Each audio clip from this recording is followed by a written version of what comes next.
Welcome to the Hollywood Outsider, an award-winning weekly entertainment podcast. And this episode is actually a compilation of several of our favorite topics from the past, and we're going to get right into it.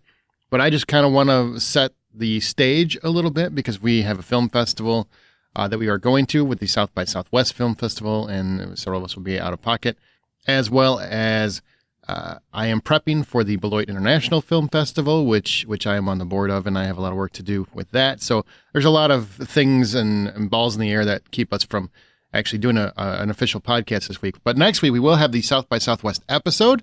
That'll be out with Amanda and I reviewing some of the movies and festivities that we partook in South by Southwest. And then the following week is our episode 600, which is quite an achievement. We've been doing this a long time. It was just a celebration of times for us and having a lot of fun and just playing some games with the original hosts and things like that. So all of us getting together. And if you want to hear it early, it's currently on Patreon right now as you hear this at patreon.com/The Hollywood Outsider for Patreon supporters, or you can even just buy that one episode. And on Patreon, it's completely uncut, unedited, and the video is up. That's an exclusive just for Patreon. Again, that's patreon.com/The Hollywood Outsider.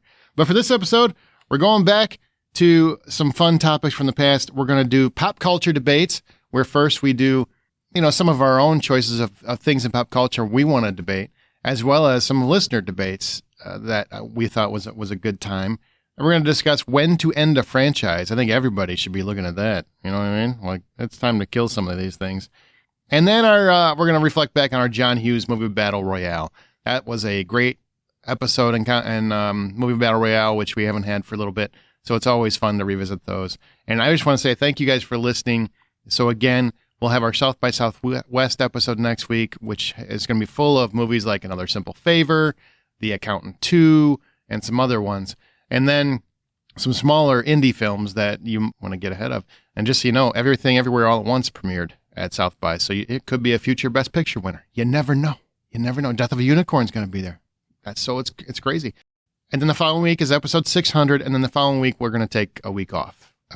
Because that's when the Beloit International Film Festival is going on. And probably you guys need a break, right? I keep hearing from listeners that there's too much out there. It's hard to catch up. And I get it. There's too many podcasts and there's too many of our episodes. So maybe you need a break from us. I don't know. But let's get into it too. We're going to start with pop culture debates and go from there.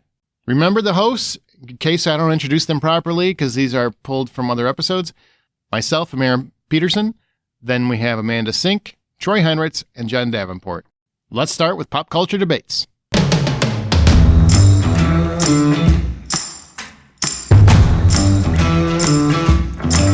We're going to talk about pop culture debates, movie and TV pop culture debates, just things that we want to talk about randomly, just have random discussions about. And it's going to be more loosey-goosey than our normal format. Usually there's some structure. This is a little bit more all over the place, which I like. Well, you can tell it's going to be a laid-back episode when Aaron says loosey-goosey. Yeah.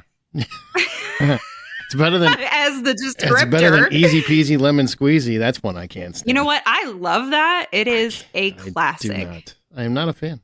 All right. So what does that mean? We could talk about anything. It could be who's the best Spider-Man? Should Harry have ended up with Hermione? Practical versus digital effects? Whatever it is. Will people ever come back to human dramas in theaters? Whatever we want to talk about. It's just kind of like different discussion points and debates. And please remember, panel, other people get to talk as well. I know everybody loves to talk, myself included. Let's just try to remember other people get a chance too. Or at least he said himself included this time, John. Said myself included. Yeah. I thought I was recording a solo podcast. So have at it. That must be why I haven't been on in so long. We are that aware. Must be why. Yeah, that's it. So here we go. Now we're going to start with a big one, right? So Simon Kinberg has been tasked, and he was involved in several X-Men movies. He's been tasked with writing a new Star Wars trilogy that's going to be episodes 10 through 12. Now, at first there was rumors that it's going to revolve around a Skywalker. They said not really. But they don't know what direction they want to do. So should it be Skywalkers or no Skywalkers? The only thing we know is that they have put out that they see currently as Rey would be a Skywalker, right? By the end of the last trilogy, Rey Skywalker as being the face of the franchise for the time being. like as the focal point. They don't really have anybody else, I guess, except the Mandalorian to really focus the films around, and he's not a Jedi, so they need Rey to kind of move the series forward. So there's our first pop culture debate. What do we want them to do with Star Wars? And I'll tell you, let's stop nitpick on the past. What do you want them to do positively to go forward? What do you want to see going forward? Let's stop complaining about the past. Let's look at the future. Except that I want to go to the past. I want to see Darth Plagueis. I want to see what happened and how the Emperor came to be. I want to focus on the Emperor storyline. Focus on the dark side. No. I want a badass movie. I want a dark side movie. You want to go back to the Emperor? Not the Emperor, but like the Emperor's Darth Lord. Like I want to know more about the history of the dark side. Go back into some of that past history of like. That feels like a spin-off. I don't think that would be a whole trilogy of new movies. That feels like something like a spin-off. It could. All right. John, you're saying no. Why? What do you... Well, I think that's a waste of like the message that Star Wars has always carried. If you're going to sit there and say, let's go to the dark side and start telling those stories, I just like, that's what the TV shows and all the ancillary stuff is perfectly aligned to do, is to tell those little side stories that don't have enough care to it. What I think, if we're going to move forward, Rey does have to be at the center of it, which doesn't necessarily have to be, they don't have to focus on whether or not she's quote unquote a Skywalker. Technically, she's not, but she's taking on the name because... There's a pretty big point at the end of the last movie that said she was.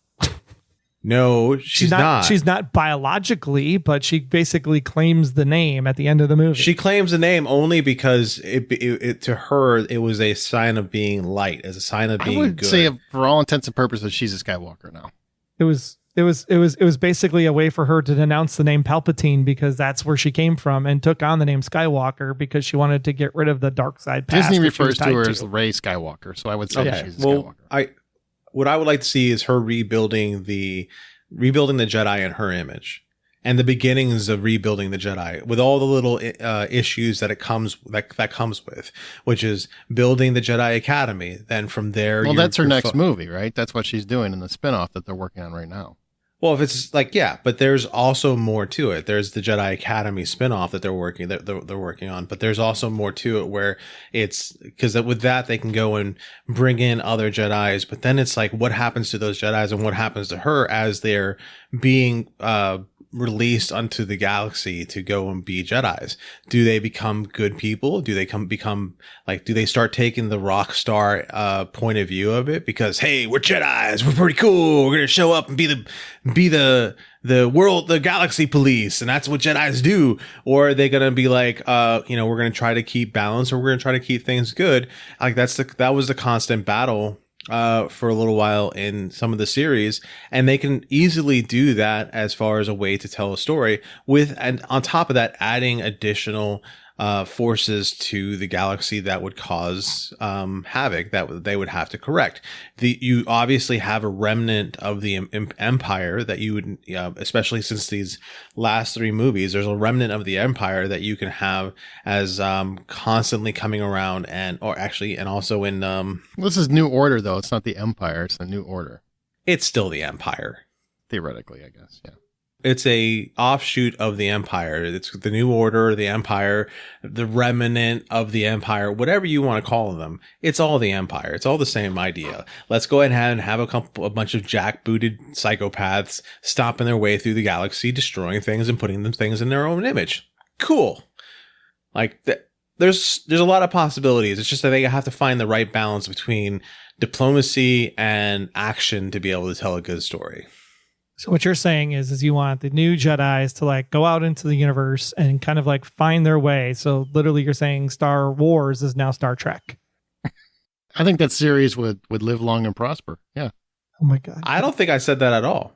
You said they're going out and like meeting with the people that are from the First Order. You're meeting with different planets. You're trying to find their way in the greater universe. Where's find their way, like as far as a mentality goes, because the story now becomes with everything post New Hope. Nobody really knows what a Jedi is anymore, and they only have all these stories of what Jedis might be. And occasionally Luke Skywalker pops up and you get, oh, maybe a Jedi is this. You get somebody else pops up. Oh, maybe a Jedi is that. And nobody really knows, but that the whole idea of a Jedi now becomes a myth. And that myth, as people grow into this mentality of, okay, I'm a Jedi, I can actually do the stuff, these things people are doing. Does that make me, and this is outside of the world, does that make me a rock star, or does that make me somebody that has a greater responsibility? That's what I'm talking about as far as finding their way, is finding their footing as an organization. We got that movie though. It's called Rogue One. No, it wasn't. No, it wasn't. That's not even close to what he's talking about. He's talking about people that potentially could be Jedi that aren't Jedi that are trying to find their way. No, he's saying that there would be other Jedi learning to decide what kind of Jedi they want to be. That's what he's saying. We got that too. It's called the Acolyte. We Okay. learned that No, there was this is totally No, I different. said bad good. sides of the Force. I said good. Yeah. So I definitely want to see the spinoff where Rey is teaching the Jedi Council and kind of like rebuilding that. That's fine. And you can actually create a villain from there because there's going to be somebody who's akin to the dark side. But the trilogy, I do think when they do that, I think Rey needs to be the focal point. I do want to see one character, and I do like the idea that we're going to have a complete arc built or constructed. Even if it's trash, at least you'll have an idea of what from start to finish is going to look like, as opposed to what happened with the last one where, Palpatine, he just returned somehow. What? Because he learned how to cheat death from Plagueis. It's a very terrible Stop plot it. device. Stop it. Stop I trying know to it's do a it. terrible plot. You but are I'm saying embarrassing yourself. I'm Stop saying it, Troy. he learned how to do it, so why don't we learn that story? That story would be I interesting. don't know if anybody but you cares about that story. I don't think I've heard anybody excited about it. I'm not knocking that you're excited about it. I just don't know if I am. I think Here's me knocking it. I think there's things backwards that are much more interesting than there are forward. No offense, We don't know what's forward. No offense to Daisy Ridley. I think she'd be amazing in whatever she does. But I do not want to go backwards anymore at all. Yeah. If Star Wars doesn't move, I won't watch anything that's backwards. I won't go back in time. I won't go back to Return of the Jedi era. I don't want to do any of that nonsense except for Mandalorian. I'm not I just saying, want to I'm go not forward. saying no Skywalker shit. No Skywalker. I'm talking like go back. Well, Rey is Like, Skywalker. The Acolyte opened up an area that I think is worth exploring.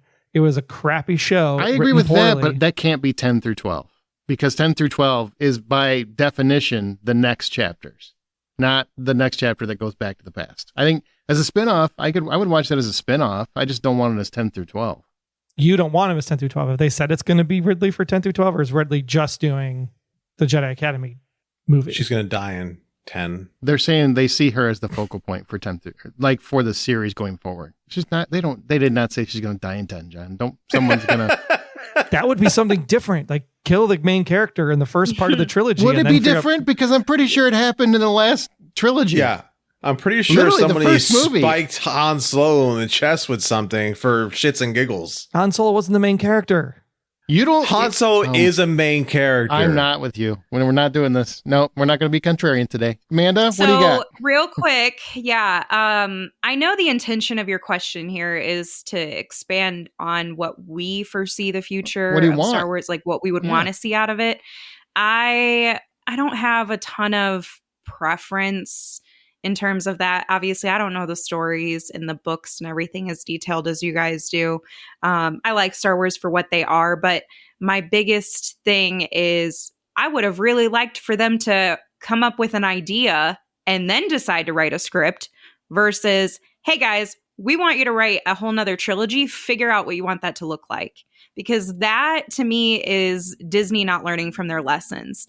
That is Disney not hearing the feedback from a lot of viewers who wanted a more clear and distinct path. They are doing that. That was new That's and fresh. what Simon Kinberg has been tasked to do, is to write episodes 10 through 12. You're missing my point. sure though. am. He was tasked to make 3 movies that nobody knows what the hell they're about.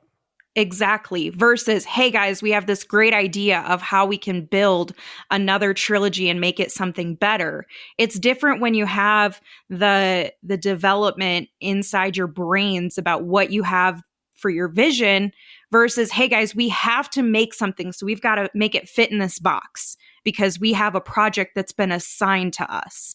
To me, that's not going to get the same love and respect that I think fans are going to be wanting from another section of the franchise. Now, if I were to just kind of again, not knowing the Star Wars world very intimately and deeply beyond what I've seen on the screen already. That's from enough. The Trust me, that's main enough. movies. I didn't read the books. I don't care about the books.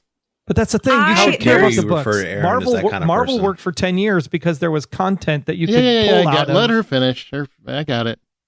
He does have a good point, and that's kind of what I'm referencing. Why not come up with, hey guys, we have like somewhere that we want to focus versus let's just throw something together, and then you lose some of the love. Yeah, you can get brainstorming and you can get people that create a great idea. It's very possible, but I feel like there's just more love brought into it when it comes about more organically. It would be great if Kathleen Kennedy would come up and say, like, there's this guy, I'm just using him as an example here, Grand Admiral Thrawn. We're going to write a trilogy about Grand Admiral Thrawn. Go. Because at least then there's an idea starting point. Exactly. What is the vision? You have to have a complete vision. And I feel like they're still missing having those connecting points. It's still about how can we run the dollar. And personally, that's what the impression I take away from and this. Personally, but go ahead, finish. No. Sorry.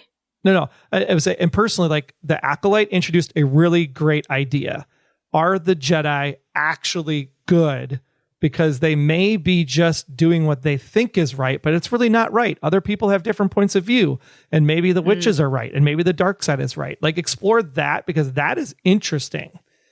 Who is right and who is bad and who is good and who's not. Like that is an interesting story. And then you can make up whatever freaking characters you want for 3 movies. I think Simon Kinberg, I just chime in real quick? Simon Kinberg was a writer on Star Wars Rebels. He did 77 episodes, it shows in IMDb. And Rebels is freaking great. Oh. Well, then maybe you should shut up and give him a chance. Oh, he was a writer for Rebels. Oh. Yeah. But he also wrote Fantastic Four in 2015. So I'm just saying. Oh. Well, we don't know where we're going to end up with this puppy. We have no idea. So let me finish my thoughts here real quick. So just to quickly wrap up what I would think that would be cool, and it's you get glimpses and see this in I can't remember which one it is, but it is the early 2000s ones that everyone hates, and they start going into like the baby Jedis and the youth who are trying to kind of get into that world. I know they're not called baby Jedis, but whatever. I think exploring more of like a united front, a united fight that involves some of the younger generations and how it's going to evolve with them, because that's such a great evolution to get a new character as a focus point or a new segment of people as a focus point. I know it's like semi cliche, but I feel like there's very fun ways to make it not so cliche. That's an idea. That's great. He said it's an idea. It is so exactly that. They're called younglings, by the way. So let's take a youngling who survived. Let's take a youngling who survived Order 66, and then he's like scorned or something, and then you explore that person's journey of how they have to like struggle with, was the Jedi abandon him? Did the Jedi cause him to have this pain, and he has to work through the pain? And then eventually he gets a redeeming arc by the 3rd movie or something. Yeah, it's called Rebels. Rebels did this. And there's nothing wrong that says Rebels and Ahsoka combined couldn't become 3 movies, because it's freaking good. It's got to be the future. Ahsoka is back in Return of the Jedi. I tell you what, Ahsoka's after Return of the Jedi. It's in the in-between period between Return of the Jedi and Force Awakens. You sound like an absolute nerd right there. It's 100% after the last movie or before the last movie, and that's what I care about. It's got to be the next chapter. I want something new. You can, if you want to bring back elements from the books, fine, but I want something new, man. I want something new. I can't do another Back to the Wheelhouse. Yeah. We need to move on to, or we're never going to talk about anything else. So that's exciting news, though, for Star Wars fans. I tell you what I do love. I love the movies. I don't watch the TV shows. Although I kind of want to watch Skeleton Crew because Jude Law rocks, and it looks a little heisty, but we'll see what happens. All right, so what takes you out of a movie more? Elongated kissing scenes, where it's sloppy and wet, or explicit sex scenes where... You know what takes me out of a podcast? Aaron making those noises. Mouth noises. You know what makes me want to take myself out of this world? Hearing it. Which one grosses you out more? Anything you just said. Okay, so neither one? You don't like either one? Sex scenes. Sex scenes that are not necessary. Take you out of a movie more? Yes. When they're like... I would much rather watch somebody have the good old dirty No, deeds. there's difference. If it's good old dirty deeds, then it makes kissing. sense, like an Eyes Wide Shut or like a 50 Shades of Grey, where like sex is like the whole or Baby Girl coming up in December.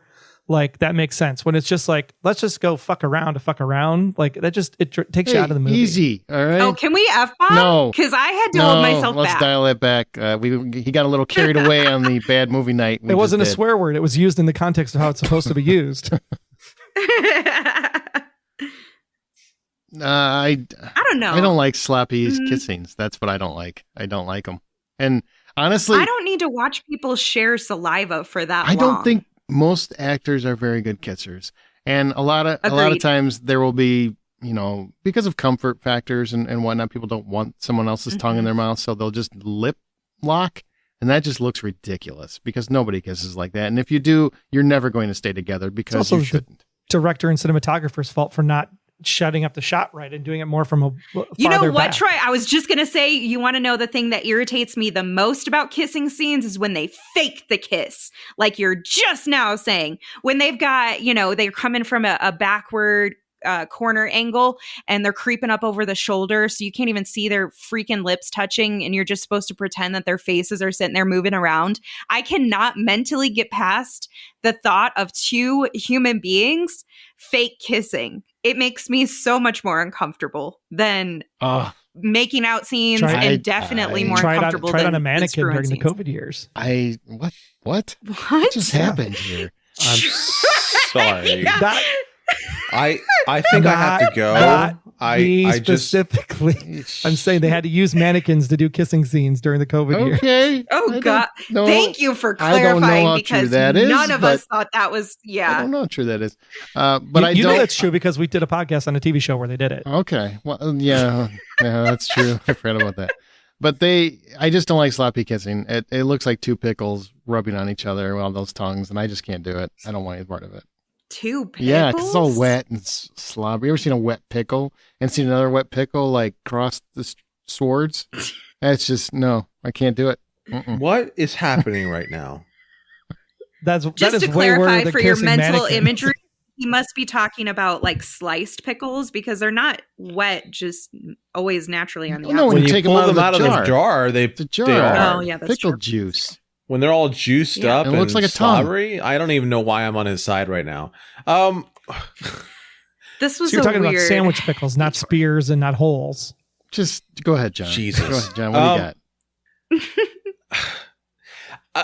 I don't know how I feel about the sloppy kissing and or the sex. Either one of them, as long as they fit into the story, I'm mostly okay with it. It doesn't really affect me. But the thing that I've picked up on a lot lately is that I've grown to love the smaller signs of affections between couples in movies and television shows, like the side eye, the fact that those two characters develop their own language and it starts to look very real on screen. Oh, like or even affairs. like the I got it. huh? Like affairs. I got it. Like where how you doing? And they can't really do anything about it, like that kind of stuff. You know what I'm saying? Yeah, Like no, flirting? we're not going No. down this rabbit hole. However, when there's those moments where like the body language totally looks like they're into each other, where there's that slight touch of the shoulder or the slight touch of the hand, like those small moments, I've grown to appreciate so much more because they seem very real and they feel like it gives more depth to those characters in the story. I think the kissing and all that doesn't necessarily do it, but if it's part of the story, it makes sense. If it's like a salacious thing or if it's something that's supposed to draw an emotion out of the viewer, I can totally buy into it. I'm okay with it, but I love those sweet little moments between two people. Would you like You a more? fucking sappy romantic. You're so cute. Shut the fuck up! I am not. I promise I won't say another bad word. Sorry. He just wants the head to like fall on the shoulder kind of thing, you know? He wants the gentle, sweet nothings, the little sweet nothings, or whatever it's man. called. Would you That's like how a you- sweet gesture if it was a wet pickle on your shoulder? And it ain't no pickle. They have these as gifts. Moving on. Why didn't Rick Grimes just take everybody back to the hospital when he found them? He was safe there for like a month. Oh my god, I have PTSD from this show. We could skip it, but I'm just curious. Does anyone have a theory on this? You know what? Here's my theory about it. Rick was already kind of dazed from waking up in this bullshit world, and then he's like kind of living with what's his face at the house. He didn't even take what's his face back to the house, back to the hospital with him when he found him. And when he finally found everybody, like their whole world is kind of screwed up. I'm surprised he remembered how to tie his own shoes. He's also safe in the hospital because nothing got into the hospital. The minute he leaves the hospital's no longer safe. And the distance he had to travel to actually find, was it Glenn? I think he finds first by the tank. Yeah, it was Glenn. Yep. Wow, that is a long time ago for me to be able to remember that. Wasn't it? It was a while. So the fact that he finds Glenn, like, is he going to, now he's got to go back where he came from, where everything was like trying to hunt him down? Like, he's not getting back to the hospital in one piece. All right, fine. So superhero movies, okay? Aside from the flukes like Deadpool and Wolverine, do you think they ever reclaim their previous popularity? And I mean, like, the 10 years we have where we ended with Endgame and it was just wild how insanely popular all that stuff was. Do you think we ever get back to that level with superhero movies specifically? Or do we move on to another genre?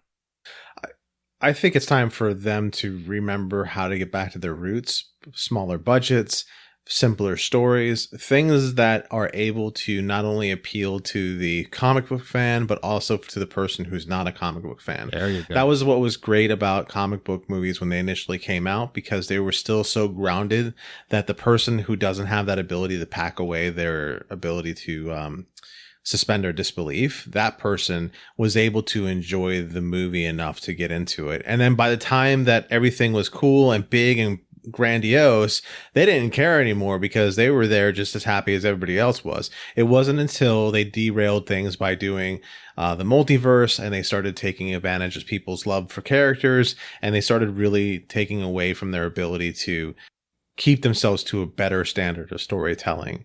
But also there's also the outside things from the movies themselves, which is, to me, it happens in comics. It really does. There are people who love DC, there's people who love Marvel, and those people hate each other. It does happen in comics, but I hate seeing it in movies and television and all that, because it really just kills the experience for everybody when they start doing that. And so that's more fandom than it is the movie. Right. I mean, I'm just saying, if like fandom is what ruined. Can't control fandom. Studios can't control fandom. Studios can't control that, but I'm just going all around the table as far as what needs to be done. I'm done talking now. Superhero movies are interesting because any movie getting made has to hit the 4 quadrants in order for it to be a big success. And because the superhero movies have giant budgets, like that 4 quadrant cannot get missed in any way, shape, or form. And I think what happened after Endgame was that we ran out of superheroes that people knew really well. And so we had to start tapping into other superheroes that some people knew. So now we go away from that 4 quadrant being filled up. Ooh. Because you're targeting specific audience members that really care about that character. But the general audience is like, who the hell is Shang-Chi? Right? What the hell are the Eternals? Like, those are things that people don't resonate with. So you lose that 4 quadrant box. Therefore, you lose the dollars. Therefore, you can't make $200-300 billion movies. I needed to back you up a little bit. Before the Marvel movies started happening, no one gave a shit about Iron Man. No one cared about Captain America. No one cared.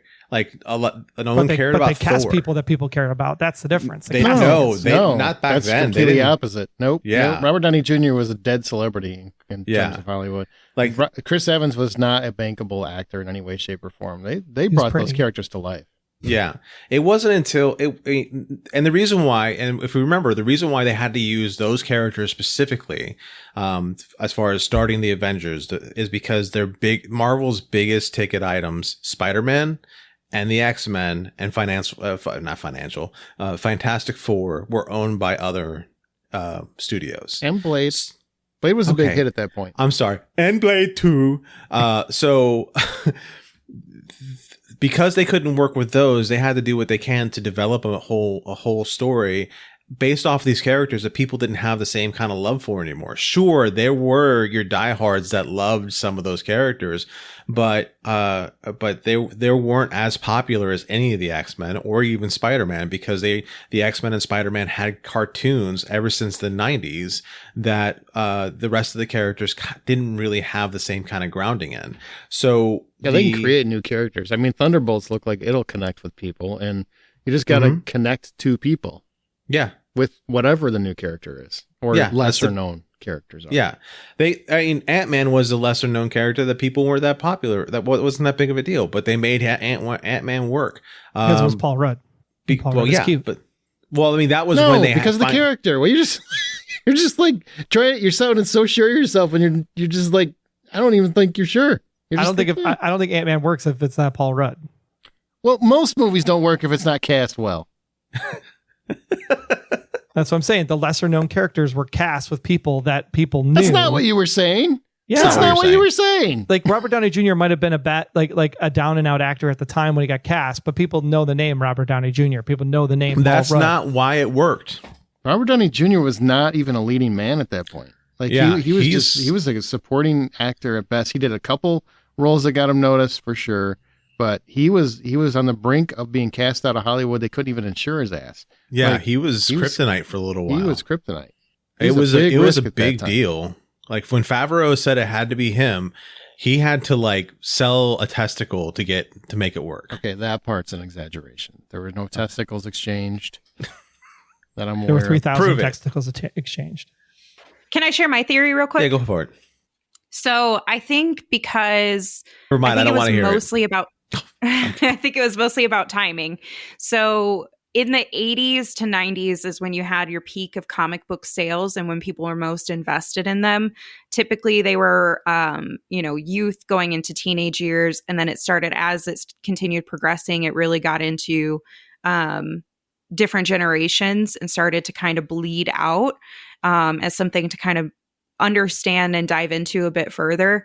As those people who are most connected to comic books in the 80s and 90s are in their adulthood, and their kids are now being able to potentially be exposed to some of that stuff too, it's a great bonding mechanism. It taps into your childhood and nostalgia. It taps into, I think Troy does have a good point that there's the characters that they chose themselves are some of the most notable characters in the comic books. They're not. And so the Hulk in the comic Spider-Man, books, Captain America. Those Captain America, Spider-Man Iron Man, they were not big. Black Panther wasn't that big. Like anybody that followed comic books know Captain America and Captain know Marvel who they are, and Superman, sure, but they're not big. Yes, They that's weren't. the whole point. Iron Man was It's not a popular notable in any way, name. shape, or form. Iron Man was not that popular. Nobody's Okay. All right. popular or not, people we knew the got name. Iron People Man. knew the It name. was a one-off. People knew the name Iron Man. They knew of Iron Man. They didn't know Shang-Chi. They knew about as much as they did about Tony Stark. So I'm sorry. Go ahead, Amanda. I didn't mean to cut you. I think there was a lot That's of. not true. I didn't mean to cut you We've off. taken this. There was a lot of taking this throughout those years, being able to connect different generations that had already it started to evolve into other generations. Now you're taking those childhood imagery pieces, putting it to screen for those that did invest in comic books. And whether they knew the character or not, it's still seeing the people that did know those characters and went to go see it had a great experience with it. The people that did go and didn't know the characters then became fans of it. So you're connecting with both elements of the audience on top of multi-generations. And that's when it really had its height. I think that there's a potential for it to return, but you'd somehow have to find really new ways to connect characters to people nowadays that are different and unique from all the characters we've seen up to this point, and also not reiterate the same stories or feel like everything's redundant. So it's a much bigger challenge now at this point, especially because people are getting superhero fatigue. And it's not, I don't think, because people are tired of superheroes.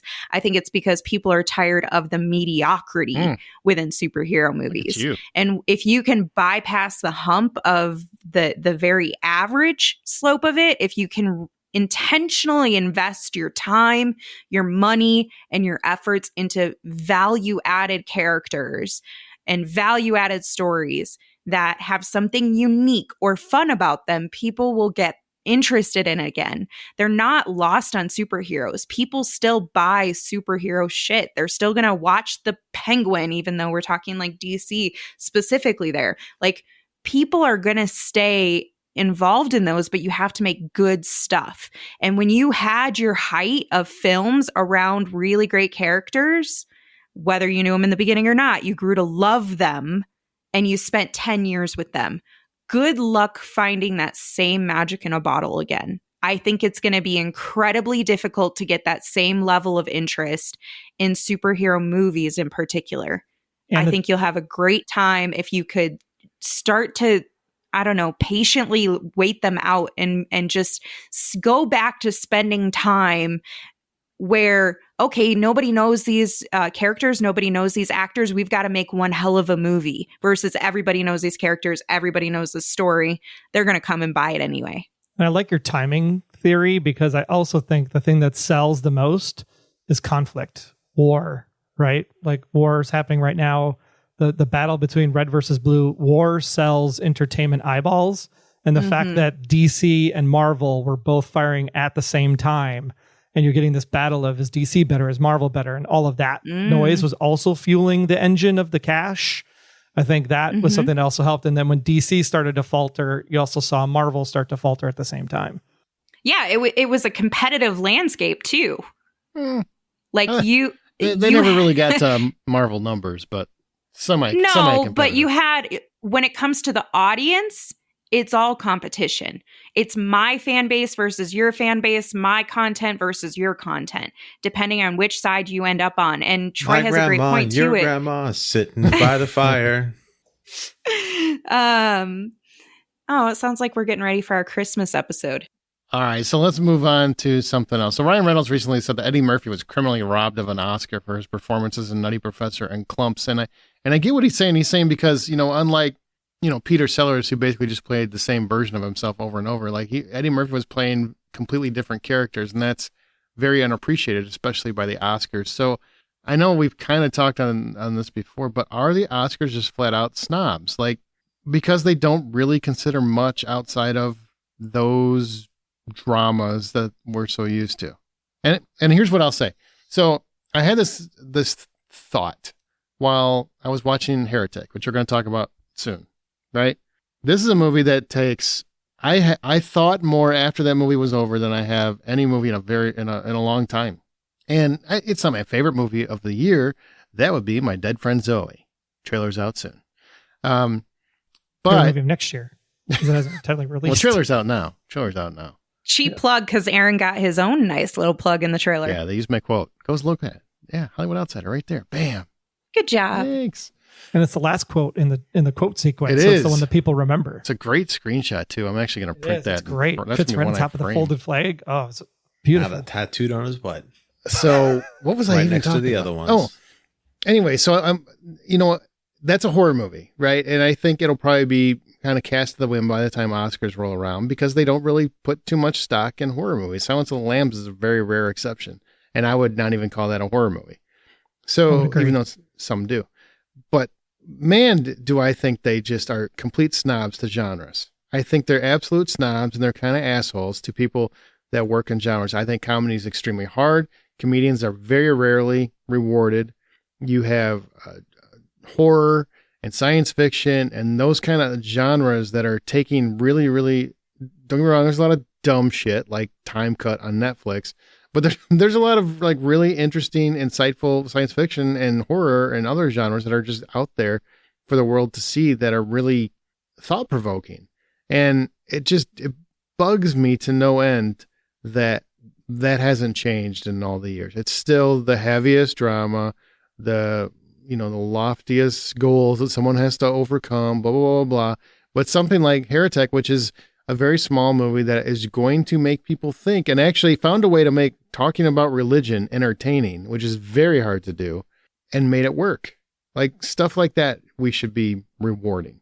Things that really, really provoke conversation among fandom, not just infighting. Am I out of line here? If he was snubbed for Nutty Professor and the Clumps, he technically was snubbed for Coming to America because he played multiple characters in Coming in America. I would argue he should have been nominated for some of those, for sure. Agree. But I'm speaking in broad terms. I think it is one of the downfalls of the Academy, and it's something that's been highlighted over recent years as well, is that they don't have a diverse enough palette when it comes to who they're going to award. you already know it, and it's the ironic part is there are literally games out there for the Academy Awards where people will try to guess who the winners will be. And I feel like the fact that so many people can get above 95% is probably not a good symbol of your diversity when it comes to the content that you're awarding. And you're talking about genre And diversity, They probably right? also fill out their ballot after all of the other award Yes. shows that happen, so they kind of have an inside track with information. No, That too. No, they're just, I can every year I call almost all the winners. So that's what she's saying is very true. It's very easy to determine what's going to happen. They're It very is, predictable. and it's because they do not go outside of that comfortability that they're used to, and it silos a lot of actors, directors, screenwriters, production members, like who do hair and makeup styling, all those different things that now they have a miss for. And I think Aaron has a really good point when it comes to this movie in particular, but a lot of different films where they've had such a significant impact on society or pop culture, or just have been somehow commended by all of their peers as to the challenges and tribulations of achieving that. But if you're not completely transforming who you are as a person, and going through a significant plight as a character, or I don't know, living in a period piece, then you're probably not going to get your nomination. And to me, that's very disappointing. And I think people are watching the shows less and less because they feel that. They don't feel like the most impactful performance is truly awarded. I mean, technically, by Academy standards, you only are awarding art, right? And in that case, then Here should probably get a nomination because it's the first time we've had a movie where the main character is a place, not a person. What? Like, what I'm saying, It's going to be great. It has to be great. I mean, it was, but I mean, some of these Academy movies, like they're good, like 10 Best Pictures. Not all 10 of those movies were good. well, that all depends on your Point of view, criteria, right? Your point of view. Yeah. Yeah. By their account, all of them would have been great to be eligible. But yeah, they definitely have a diversity. And you know, I think when you say the word diversity, people jump to, well, they need more people of color. They need more people. And I get all of that. I do not subscribe to that theory. It should always be the best nominees across the board, whoever they may be. But I do think diversity of genre is very important because I am sick to death of it only being dramas. And it's not, you're not taking comedies, horror, science fiction into real account. It's just so, and when they do, it's like, look, we threw you a bone. You know, it's like we should be just thankful. Look, the Joker won. You should be thankful for that. Shut up. Which is why the 10 Best Pictures is stupid. Go back to 5. I really, don't get me wrong, I love watching the Academy Awards. The Oscars are a part of my life. But if I would be remiss if I didn't say that they are extremely, what's the word? Pretentious. Yeah. You're just realizing when it this comes now? to the words. No, not at all. But I just can't be naive in actually saying that out loud.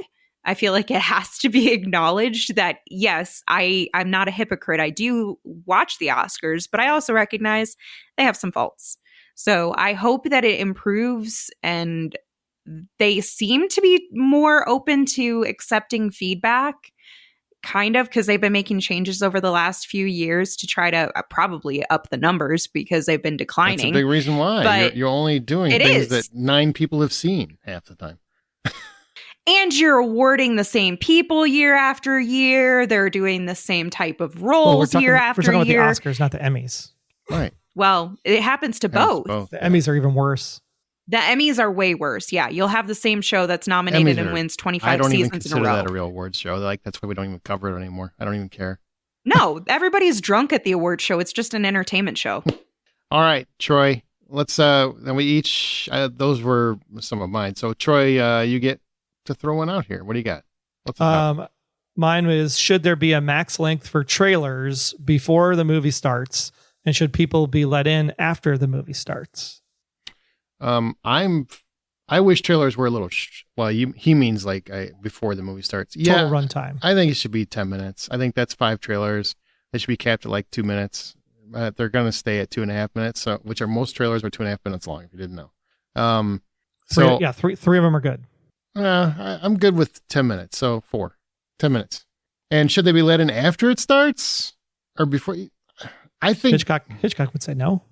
Well, Hitchcock, yeah. Well, that was a different time. Yeah. Look, with families and everything else, yeah, I think that's an audience problem. It's not great, but it's an audience problem. It's not the theater's problem. I can't imagine them trying to police that. So it would not be easy because some people do, like, they don't care that they're missing half of the movie. They're just trying to, get out of the snow, or they've been shopping all day. And so they just want somewhere to go and sit down and enjoy whatever it is. And so the movies or the theater's not likely to just turn away that money. But they do typically have like some level of cutoffs for like buying tickets online and stuff like that. So they find ways to kind of curb it. And it's not as significant in terms of like last minute purchases. But if somebody has already bought the tickets, I mean, are you really going to refund them because they're late? You're not going to block as long them. as they're not being disruptive. You're not going to block them. Literally, I just went and saw Red One, and there was a family. Now, keep in mind, there's 20 minutes of previews before it started, 25, something like that. So, you got to be hella late. There was a family of 5, 2 parents, 3 kids, showed up 15 minutes after the movie started. So that's 35 minutes 15 late. Or 50? 15. So we're talking like 35 to 40 minutes late. I'm like, what are you It's your money. I mean, if you want to waste it, it's your money. That's what I say. I agree on trailer limitations, though. I think that really needs to be a thing. And that includes Nicole Kidman. Get Nicole Kidman. We already talked about that 100 times. Which is why I said 3, because Nicole and the other stuff is still there. It's the other problem I have is that it's so inconsistent. Like trailers are sometimes 17 minutes here, sometimes they're 23 minutes there. And I'm like, can we just get a set parameter? Because I am somebody who procrastinates and I really like to toe the line, but sometimes you're making me too early and sometimes you're making me too late. Or you could just not procrastinate. Or just be on time. Yeah, I know. It's also just driving my idea further it's just another way to try to boost the studio or the theaters do tell you there'll be about 20 minutes of previews. That's on the website. It's on every website. But it's not 20 minutes. No. Sometimes it's 25. Sometimes it's it's not going to be perfect 16. No matter what. Yeah, unless they start it right on the button when the show starts. I think you're trying to split a hair here that doesn't need to be split. I'm talking a 10-minute variation feels pretty significant. Do you know how time works? Because I am not convinced. She does not. No. Ay.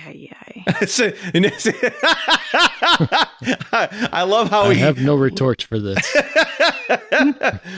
Like, I mean, I get where you're coming from. Can we have some sort of consistency? But if you really were that concerned with time, as far as how much time you have to go one place or the other, I'm not. But I know. That's why I said if. All right, okay? John, it's your turn. What do you got? Did social media improve or damage celebrity culture? How did platforms like Twitter and Instagram change celebrity dynamics to you guys? What do you guys think? I think social media has really tanked a lot of people's value and worth because we have way too much access. I've never been a fan of celebrity to begin with. I think it's so overrated and overvalued. I like the content. I like the product. I don't care what someone does in their personal life. It doesn't impress me in any way, shape, or form. Social media has done more to damage than anything because everybody wanted to be a celebrity decades ago. Now everybody thinks they are. So it's exhausting. That's what I would say about it. And and the plus side, it has diluted it because there aren't really movie stars anymore. So now we can get a lot of actors work. Yeah. Anybody else? I think it changed celebrity dynamics in the way that fans and celebrities interact with each other, and it actually makes it probably worse in some regard because most online conversation is definitely more keyboard warrior than it is actual like real people that would come to like a Comic-Con to get their thing signed or whatever. Mm-hmm. So I definitely think it has definitely changed the dynamics, and I think it's made celebrities probably more weary. So you don't see probably as many big name celebrities anyway coming to things like Comic-Con to sign stuff. You'll get your B-list or up and coming or just breaking out type actors doing the marketing press tour for that, but then you'll see them disappear after that. I think so at first social media it turned into a really cool way for people to engage, regular everyday Joes engaging with celebrities. They could get a Twitter message back. They could get a shout out. They could get all of these different quick lines of communication to their favorite celebrities. And since then, it has turned into not this coveted appreciation that, hey, I have kind of a connection to a celebrity. It is now I can just destroy them as much as possible, put rumors out there. I can do all of these things that will hurt them. In addition, I think because it's so accessible to get to a celebrity now, you've kind of diminished, I guess, the value of being a celebrity, because celebrities were hard to connect with. They were hard to reach. You had to have reporters and stuff flock around their house just to get pictures of them and stuff. They still do that, but now we all can do the same thing. We can see all the stuff real time. We can see somebody do a live stream. We can tell our celebrities off if we're not a fan of them. Like all of that. We can cancel them if we really want to. Literally, all of that instant access, I think, has expanded on entitlement, and I think it has taken celebrities out of that next level kind of coveted pocket that they used to be in. For better or for worse, that's probably subjective, because I think for people, regular everyday people, it's probably more beneficial. It's probably more ideal. But for celebrities themselves, now everything's always at risk. Your mental health, good luck. Because the thing is, and everybody has to learn this lesson in life, you will never get everyone to like you.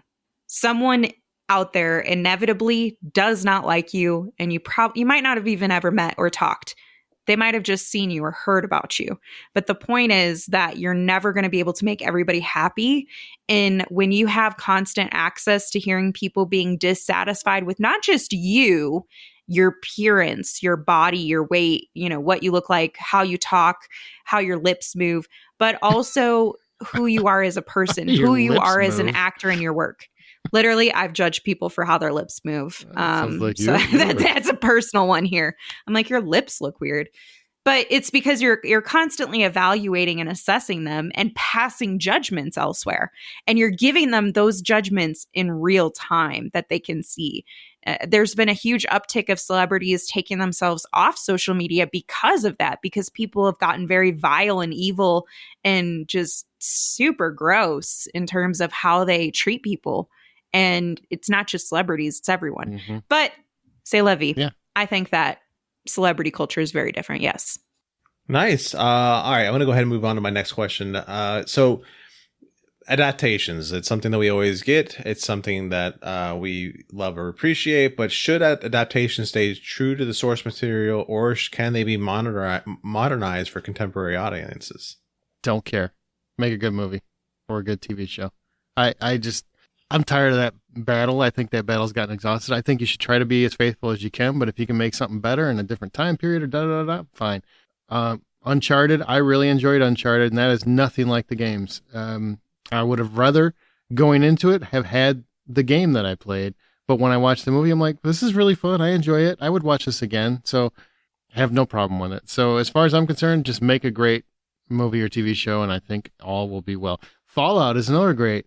That's not really taken from the game. That's spun off of. That's like new material connected to the game, and I think it's great. So, nope, doesn't have to be faithful. Just has to respect the love of the.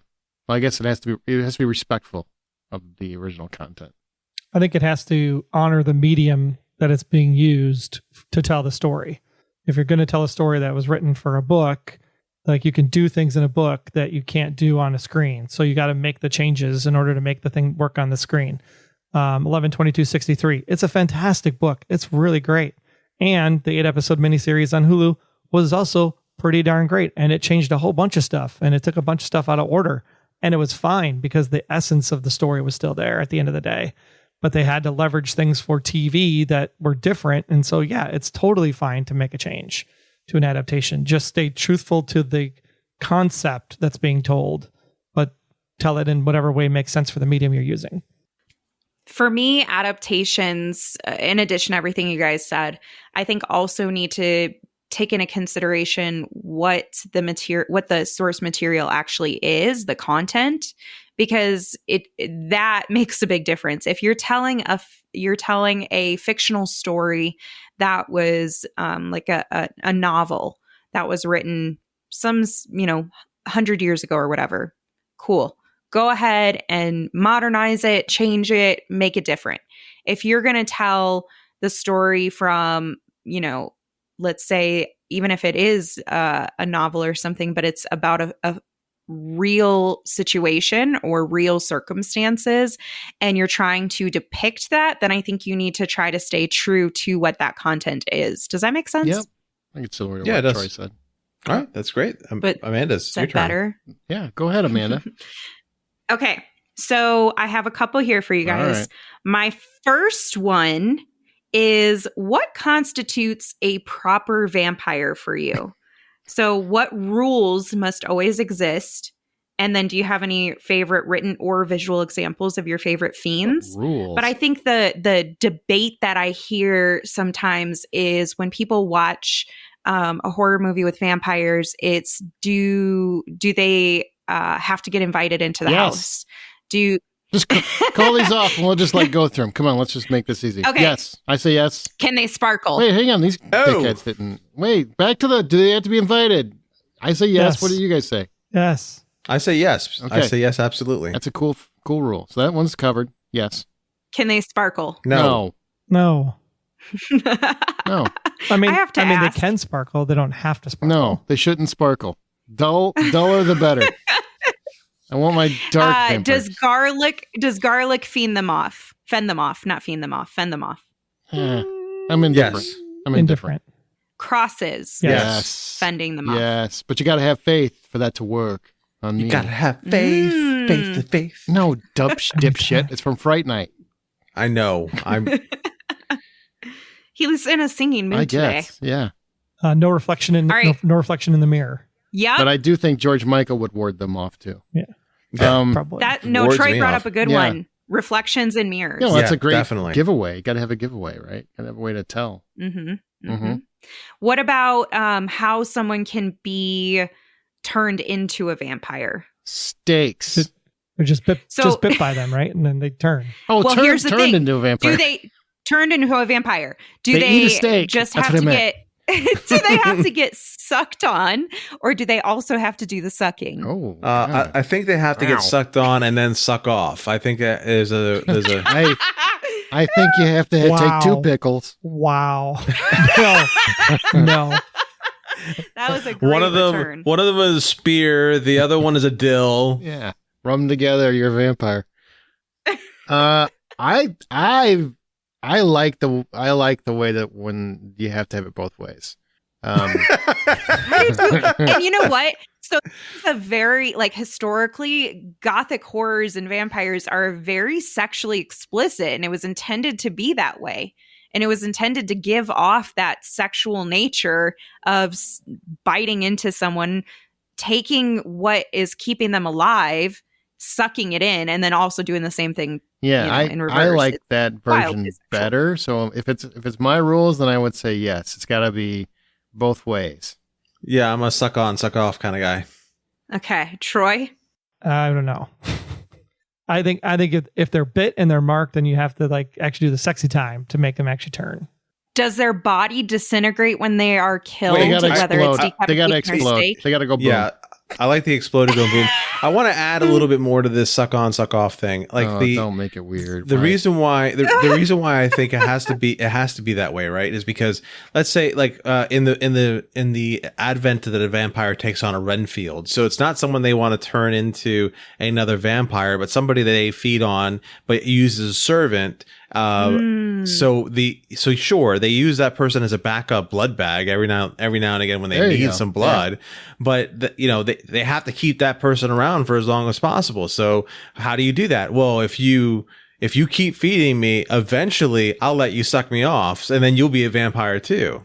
Better phrasing, but I got I like where your you're going choice with of this. Yeah. words. Yeah. Are there any rules that I didn't cover that you guys are adamant need Here's to what be in there? I find fascinating is there's a lot of rules. Like somebody at some point was just writing all kinds of random shit down. The Vampire Commandments. I think different sunlight. You didn't touch on sunlight. The sunlight. Oh, duh. Yeah, Yeah, obviously. that's Can the big they one. survive in sunlight? I say yes. I think sunlight. I prefer when sunlight weakens them, not kills them. Weakens them so they can be killed. I like that. I think they're more like a Mhm. mogwai, that they can't be in the direct sunlight outside, but like they could be awake during the daytime and like yeah, I sun's like coming in the window. the slow burn of it. Like if they spent a good 10 minutes, maybe they burst into flames, but they can do a minute max. They can run out and get the groceries. They've got a basically. timer. Yeah. They could chase Someone after their flips an succubus down the hourglass. driveway. They got to do like basic chores. I mean, it's not really cool if they can never mow the lawn until midnight. They're just a dickhead neighbor. What do you guys feel about the bat transformation? I was just going to ask that. I don't like that one. I think No, that's weird. ridiculous. I mean, in Fright Night, it's great, but outside of that, it's ridiculous. I like the idea of transformation, but not necessarily the bat, unless we're talking like what we do in the Shadows, a TV show, when Laszlo has to say bat every time he wants to transform into a bat. But I like the idea of transformation. I think there was like shape-shifting vampires. Yeah, I like being able to change into a giant black wolf like that. I can get behind. Well, then you'd be confused because I don't know if I'm bringing That's garlic a or silver werewolf. bullets. Yeah, no, No, I'm it's all not over a the werewolf, place. but there are stories. I There only are have so many stories. pockets, dude. Like to bring all this shit. Holy water. I'm for We that. talked on Did that. we? Mhm. Okay, yeah. I think that's it. I don't know if there's any more rules. I'm sure there's one big one we're missing. Somebody's yelling at the radio. If you but- if you kill the master vampire, does it kill all other vampires? yes, What I about- love that. That's how you save your yes. friends. Otherwise, all your friends are dead too. That sucks. Mhm. Mind control and hypnosis. What do we think about that? Only if it's the lead I think vampire. they have to have a level of influence and charisma because that's how they can lure people in. I think about it as manipulation as well. And I think there has to be some level of it. Like the mind control and hypnosis, I don't get behind, but I do get behind the charisma. Like I like the somebody who's so charismatic. So that you- charming. Go kill someone for me. Sure, yeah, dude. I can get You're behind in. that. It happens all the time. Hello. That's a hella charm. That is actually true. Yeah. That does happen. That does. I don't. Well, I guess cult leaders. Okay. Yeah. That and also, crazy people in love. That's quite They'll do crazy. wild in things. love. You see, Aaron, when there are two pickles and both of them are shafts, Oh my God, he did not just say the word chefs Right, on the you can't podcast. Even just always have to go Explicit. past where the tag. line was. Just because. what line? Okay. Was there a line? Oh, it's way back there. What else you got, Amanda? So my other one is kind of related to Heretic. You kind of brought up the lingering concepts that sit with you of Mhm. did this happen? Did this not happen? How do we feel about it? And the kind of like lack of confirmation in the world, at least initially, Mhm. where people are now debating it at the water cooler, if you will. So, did the top stop spinning and fall at the end of Inception? I'm trying to remember. What happened? I think yes. I think it fell. Yep. It's reality. It's I want because I essentially- want it to be that yeah. way. Mm. That's the thing about that ending. I think it gives you the opportunity to choose your own adventure, and that's what I choose. Mm-hmm. Mm-hmm. Troy? I don't have an opinion. Really? When has this ever happened? Yeah, I'm just gonna Did you just write this down. You okay? You're too busy in like. Can in somebody my do a journal. wellness Are you, check? are you on a personal textathon? Is that what's going on over there? And you're like, I'm just too Yeah. busy. I just don't Nope. have an opinion. Just don't have an opinion. All right. I'm gonna write it down on my unicorn journal that right now Troy doesn't have an opinion. With your flower fuzzy pen. Exactly. I want to say that the top stayed up Oh. because it's too fine of a button for the ending, and it just does. It's just too pretty of an ending for it to fall. It has to stay up for it to be a shit ending, and for that movie, I prefer the shit ending. Jeez. Okay. That's fair. Took a turn. I think it did fall. I'm one of those people that spent too much time rewatching the end to hear if I heard the top fall. Because right after you got out of the theater, if you didn't hear it, people were bringing it up. They're like, "Did you hear it? Did Mhm. Did And you then not get hear it? confirmation Whatever." bias that way too. Yeah, for sure. Do you guys like having those open-ended? Yes, and that's endings? why I don't have an opinion. Because the minute Why didn't you say that? Because the minute What a great conversation topic. because the minute you give an opinion, He had to take the time to recover from the fact that we caught him texting. No, he's not. He's sending dick pics. Exactly. No, I don't. I want to leave it at that. Like, I don't have an opinion, because the minute you have an opinion, then you take a side, and it takes away from the art form. It is a perfectly good way to end that movie because it keeps the conversation going. So I don't. Yeah, but you can only have a conversation if people have Yeah, I don't know if I opinions. believe you on this one. I don't have opinion, because I usually let the other person speak first and then ask questions like, why do you think that way? What did you see in the movie that led you to believe that? And it opens up a dialogue. Well, we just had that. So what did you think? Can you open Did up it the dialogue? stand- What are your questions?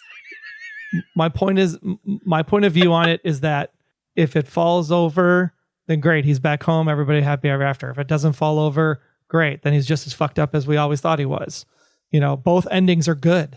That's why I don't have an opinion on it. I don't want it solved. Okay. I like Fair enough. how the character's written so well that either scenario still makes the movie work. That is true. Either way, the movie does still I work. agree with that. That's what makes ambiguous endings work.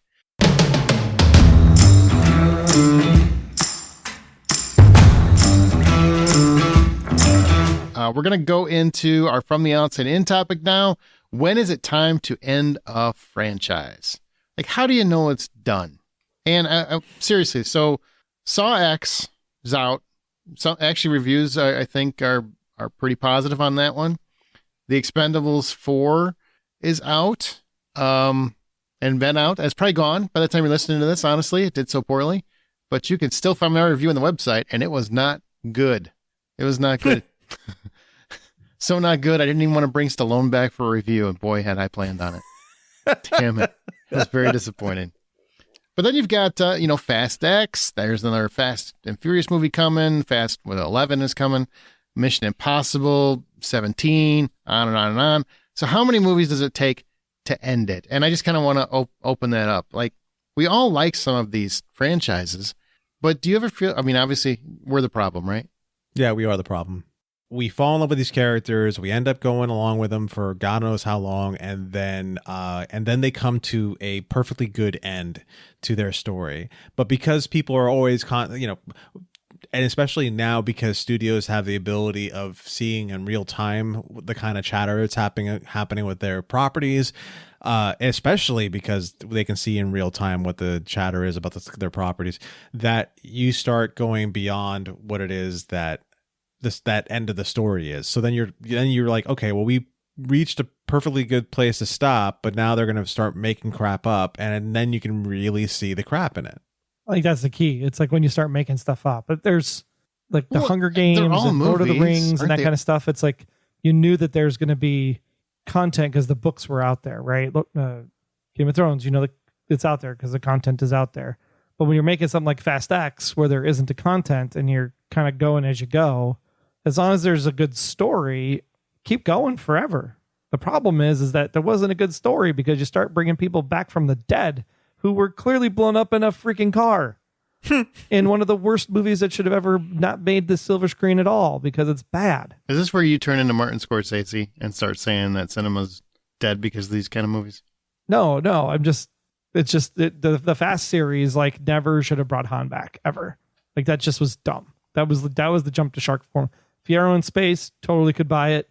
Han back from the dead, no way in hell. Okay, but on the same line, you've got Mission Impossible. He should have been dead multiple times. His wife definitely should have been dead multiple times. Could have died, sure, but then did he actually die? His wife Han did, actually died. He blew up in that car. Wait, I haven't reached a point with Mission Impossible yet where it's hit that ending yet. Really, the face mask for literally every single opportunity they can to get out of a hole that they put themselves into. That's not just as dumb as Fast and Furious, really. But that's the gimmick of Mission Impossible. It's a gimmick of Fast and Furious. People keep coming back from the dead. They've done it throughout the whole. Don't get me wrong. I thought the Han thing was really stupid. that again, Fast X, I really enjoyed. I thought it was way better than the one before it.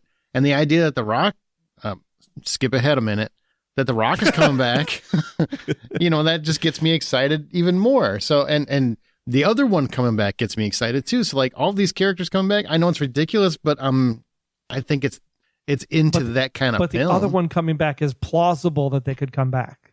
Han blew up. Why does it need to be plausible? How is that even? Wait, hold on. The other one. God damn it! I can't even say it without pointing out the fact that how that other one died. There's no reason for her to be back because she should be in like a broken pile of Legos on that runway still. Well, here's where I'll disagree with you on that one because all she did was fall off a plane. Like Exactly. all she did was roll off a plane. Way less definitely dead than Han was, as far as I'm concerned. She should have had a broken leg, maybe a cracked pelvis or something. I don't know. Maybe she picked up a tiara and went to battlefield. I don't know. I don't know what happened.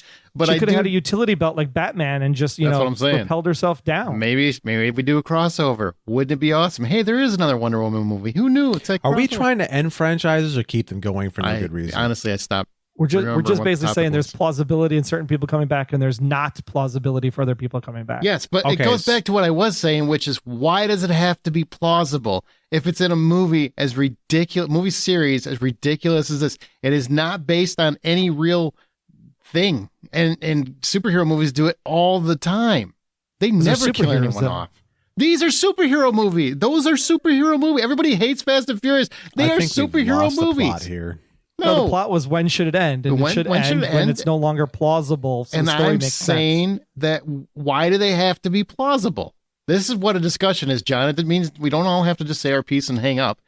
We can have a discussion. And I'm saying, why does that have to be plausible? Because It if you- doesn't have to be plausible, but if it reaches a perfectly good ending, then that's when it should stop.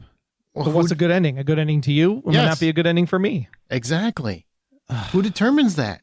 This is I what do. we need to get to the bottom of this. If Troy is the one who's got like an answer for absolutely everything, then I'm the one that determines the end of something. Okay. I'm going to show up and I'm going to be like, this strike is not going to end until I say it does. And then I'm going to go to the Fast X people and be like, you should have ended at the safe bit and called it a day. Yep. Fast Five. That was it. But I've enjoyed the movie since. And if you still go see them, you don't even agree with yourself. Well, we have this thing called an employer named Aaron. No, that you're makes not us an go see employer. stuff. Nobody makes you go see these. You choose to go see them. We're doing it for the fans. We're doing it for the fans. No, you do it because you want to see them. Don't Not- bullshit. Hell no. Then don't watch That's them. why I mean, he's right. I didn't go see Expendables. I watched the first one again, which I totally forgot was a movie, not too long ago. And What? the only part of that movie that stuck with me long after I watched it was Terry Crews and because Terry Crews is just a charming person to watch, but also his scene was hysterical. They should have ended it when Stallone tried to run. No, I've heard this joke before. The second one was very good. I even think the third one was very good. The fourth one was dog shit. They sort of stopped at 3 because they had a trilogy and it worked. And you got away. You got lucky. You made your money back. And it was already fading. Time to move on. There's like a law of numbers: 3, 5, 7, 9. Those are the numbers you end stuff on. This is not what fandom should be based Did we just on. find a way to tie this back to Lost, Troy? Yeah, Is that what we yes. just did? No, Yes, I think it's so. like Prime like when numbers? you go to the grocery store, you never see anything that's like $3.96. It doesn't do anything in your brain it just doesn't like click. But when you see it's like $3.95 or $3.97 or $3.99, you're more likely to buy it than if it was $3.96. It's just a fact. I would Science. buy $3.96 way before I'd buy Just on $3.97. principle. Just on principle now, right? Right. Is there any series that you have, like you've actually given up on, where it's still popular and people are, and you just said, no, I'm done. I gave that up. I don't care about that anymore. Saw after the third one. Did Yeah. you used to like it though? Did you used to like them? It was the first one was great. I thought it was a really clever concept. And then when they decided that we're going to make it into like a Nightmare on Elm Street situation, I was like, nah, I'm done. But the first one was cool. It was a cool twist on the horror genre. But why'd you ruin it? By milking it. Pirates of the Caribbean at World's End. I ended the series with that one. You didn't go back to it after that? I didn't go back after that. Really? Yeah. Fourth and fifth I one didn't were see a actually point. way better than the third one was. Really? Yeah. I didn't see a point in going back. For whatever reason, I just they came out and I was like, eh. Would you guys see another one of those if they reinvented it but still had Johnny Depp as Yeah. the pirate? I can't see it without Johnny Depp, honestly. Only if they're like time travelers and they're like boosting cruise ships or something. Boosting. That's how ridiculous Fast and the Furious is. Why not make Pirates of the Caribbean as ridiculous as Fast and the Furious? It's a different movie franchise. Why does he have to get a time? Why is he driving a DeLorean ship and he ends up in the freaking modern days hijacking Carnival? I want to see Jack Sparrow give Royal Caribbean a run for its money. That's an interesting twist. What about horror movies that go on and on and on and on? Do you guys have any issue with those going on? Because fans keep going back. They really go back for the kills. Nobody cares about the story in those or the plausibility because they're Or they never fall in love with plausible. the character, the killer. Yeah. Or Stockholm they fall in love with syndrome. the character. I know a lot of people who love Halloween just for Michael Myers, and they love all the iconography behind the shape. I would have probably liked to have ended that after the first movie, or even the second movie. But beyond that, I can't really justify watching the other ones. I have, and you're there for the kills, sure, but I mean, with the problem with some of these horror movies like Friday the 13th and Michael Myers is that there's more people who die on a daily basis downtown than there are people who die in those movies. Not usually in one day. You're talking like in real life? It depends on which downtown city you're in. I mean, and what day. Maybe in a city, but like not on a cabin or a Camp Crystal Lake or a local lake. If they had 17 people die in one night, somebody should shut that camp down like forever. Who's watching the kids? I don't know. The serial killer is. Yeah, I gotta get out of here, man. It's dangerous to be out here. What the hell? I'm a problem. Like I know I'm the problem because Friday the 13th, I will watch 12 more of them if they make them, and I don't know why. I just really dig the cold silent killer type for whatever reason. It's just a fun genre to me because I find it ridiculous, and they usually punish assholes, so I'm okay with it. They always let the good people. Usually they let the good people go, and the kids get to live, and the dogs live, and sometimes they take out a cat, but I'm okay with that. I mean, they're I'm the same way entertaining. with Freddy Krueger. Nightmare on Elm Street was my jam. You could watch Even though all I those. think it should have ended with Dream Warriors on the third one because that's when Yeah. Nancy's story ended. Mhm. But like I'd still watch Freddy today if there were a new Freddy movie on streaming, so I don't have to pay for it. I wouldn't go to the movie theater to watch it, but Did you watch the new one? I think I've watched all of them. I might have missed one. New one wasn't good, but they could redo it. Yeah. Yeah, the one with Jackie Earl Haley being Freddy Krueger. Yeah. Right. You know what's sad is as we're talking about this, right? So we keep saying, well, you should be done at this point. You should be done at that point. Yet we keep going to see things that should have ended several movies ago by many people's standards. And I see this all the time on the internet, right? Where people say, well, you gotta stop remaking and rebooting and doing sequels and make original, this is what Martin Scorsese loves to do these days. Just go online and say anything that's not what I like is bad. They wanted to franchise The Departed after I made that. I couldn't believe that. I almost quit. Dude, they made 3 movies overseas before you ever made your movie. So maybe relax a little. They did franchise it. Anyway, so there's a lot of people that are against the whole franchise thing, yet everyone I know still watches franchise movies. So are we all just hypocrites in a way? Totally, because I was like, Walking Dead season 11, I'm finally done with this thing.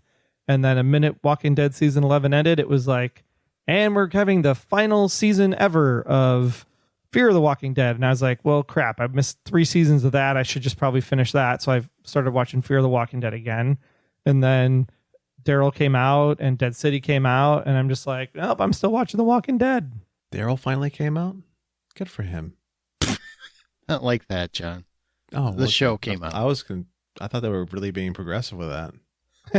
Maybe that's what the twist is. Something's getting twisted. Stop saying dumb things. It's interesting because I had this conversation with somebody not too long ago where they were saying, I'm so sick of franchises and everything else. And this is the same person that loves NCIS, all those and watches all of them. So my question to them is, I said, what's the difference? And they said, well, it's very different, a bunch of movies than a TV series. And I'm like, it's literally like 22 movies. What are you talking about? It's the same thing. There's no difference to it. You're going on for 15 years. What's the difference? Right. Well, those characters evolve. So do they in those movies sometimes if they're meant to. Like a killer is not going to evolve. They're just always a killer. But, Mission Impossible, even Ethan Hunt evolves a little bit. Hell, Jack Sparrow evolved. Martin Riggs evolved from the first movie to the last movie. He did. Became a totally different guy. Yeah. Freddy Krueger totally evolved. Did he? Yeah, he sharpened his knives differently in the third movie. He used different killing tactics. Nice. Okay. What? He's just being Troy. I mean, if we really want to take a look at why this happens, I think television is what it is. I mean, is probably part of the problem because we're so used to these stories now that are continuous, and we fall in love with these characters, and then we start wanting the same thing from TV to movies, and and TV has grown in such a way now that we're having essentially 6 hour, 7 hour long movies that we are binging throughout a weekend. And I mean, how much different is that from watching a movie in the theater, especially with the effects that we're getting these days and the kind of stories we're getting? Some of the better storytelling, I know Aaron's about to get mad at me for finishing the sentence. Some of the better storytelling is happening in TV. So why wouldn't we want that?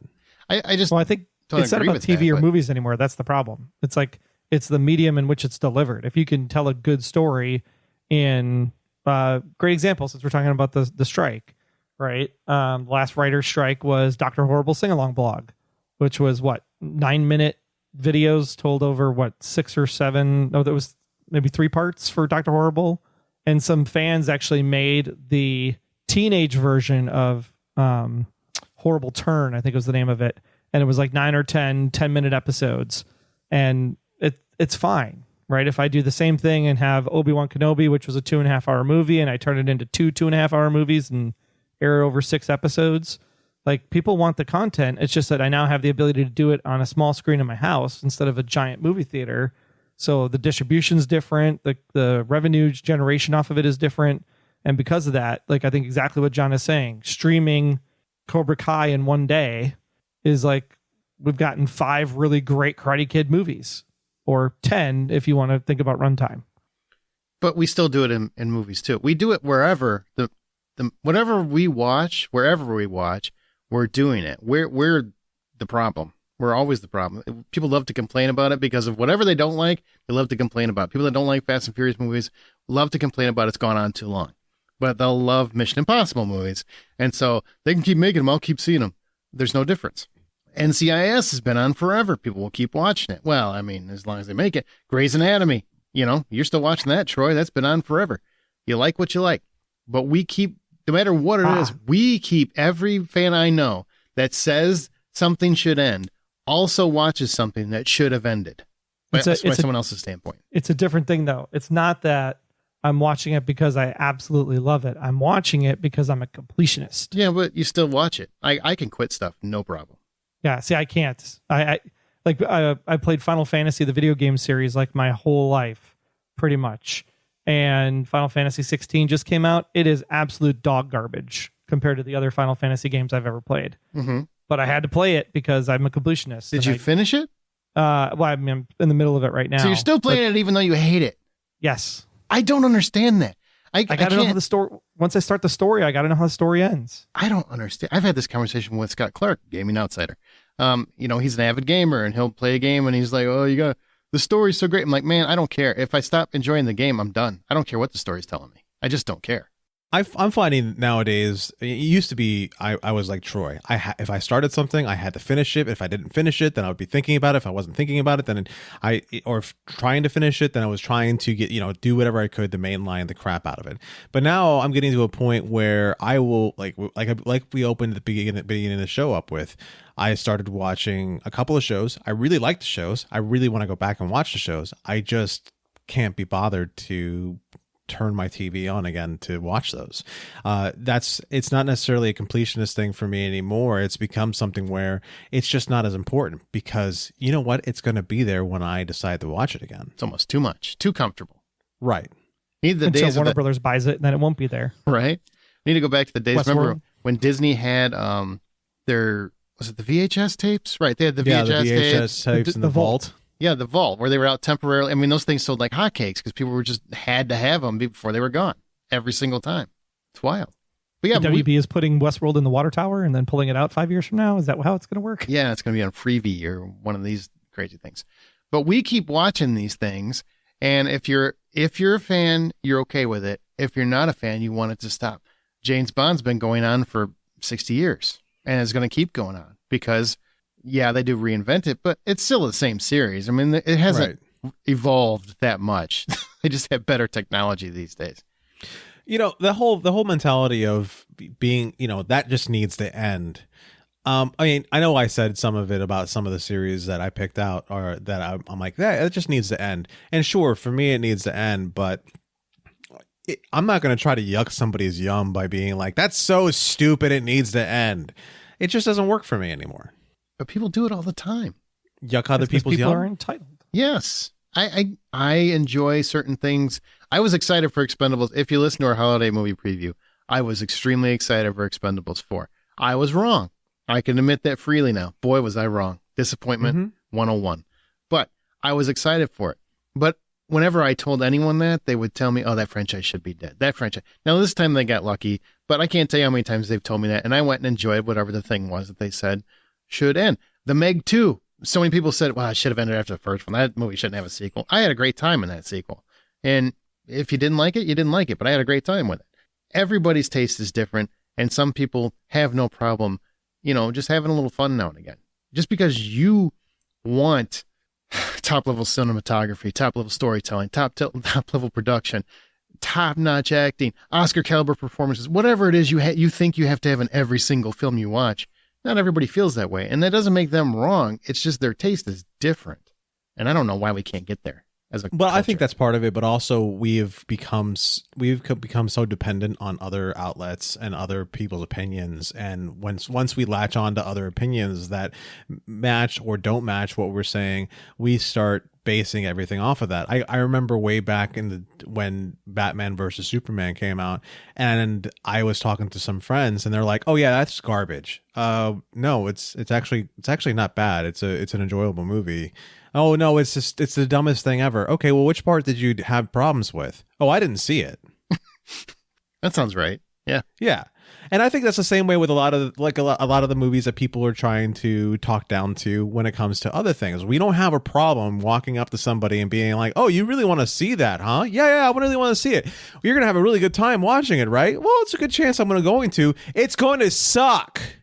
And you're dumb for watching it." Like, that's what I think part of the problem is that we are so willing to sit there and just either force our opinion on somebody or want to tell them how much they're wrong for enjoying something, that's part of it. It's like that's where the problem really comes in when it says, when we start saying that, oh, that should end at this point and you are wrong for watching it. That's when I think we need to take a step back and be like, somebody's watching this shit, because people keep on going back. We can always be wrong as well, too, because I remember when Logan happened, right? Logan was the 3rd Wolverine movie officially, and that was the end of Wolverine, and then Hugh Jackman said it was the end, everybody said it was the end, and I was pretty stoked, and I didn't want any more Wolverine. I'm done. The character's done. Let him die in peace. It was a marvelous film. There's no reason to ever go back to that well. Then they had the idea, well, what if we put Wolverine in Deadpool 3? Wait, what? No, this character's done. It's never going to happen. Marvel's never going to let that happen. Let me enjoy what a great closure that was, because I love that character and how Hugh Jackman represented him. Then they officially announced the casting. Suddenly I'm excited again. Suddenly I feel wrong again. Suddenly I'm glad they made another Wolverine movie, because it ain't Deadpool 3 to me. It's Wolverine 4 with Deadpool. Well, you're wrong, Aaron. I'm aware, but I can't wait. I'm excited. And it won't. Like, how does it feel to be wrong? Fine. I have no problem admitting when I'm wrong. Are you? Whoa, what? I do it all the time. You should listen more. I can't hear you. What? Yeah, exactly. That's the problem. Troy? No, Troy doesn't admit when he's wrong. Aaron has admitted. We do know that too. Aaron has admitted it plenty of times. Look at the look on his face right now. Like, you can't see Troy, but he's hiding from his microphone. Really, he just doesn't even want to go near it. He's like, I don't know what you guys are talking about. It's not me. Hey, all not I me. know is I like Wolverine. I'll watch everything Wolverine related. It's fine. And just like Aaron's going to be back to watch Expendable Live. Oh, I would. And Meg would. Free.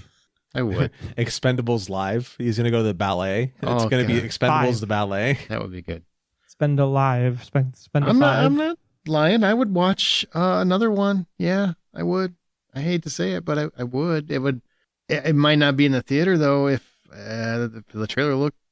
But what I really like this though is one. like the John Wick universe, right? Because Mm, I don't need another Keanu Reeves John Wick movie, but the universe is really interesting. agreed. So keep the universe hush going your and mouth. focus on other people.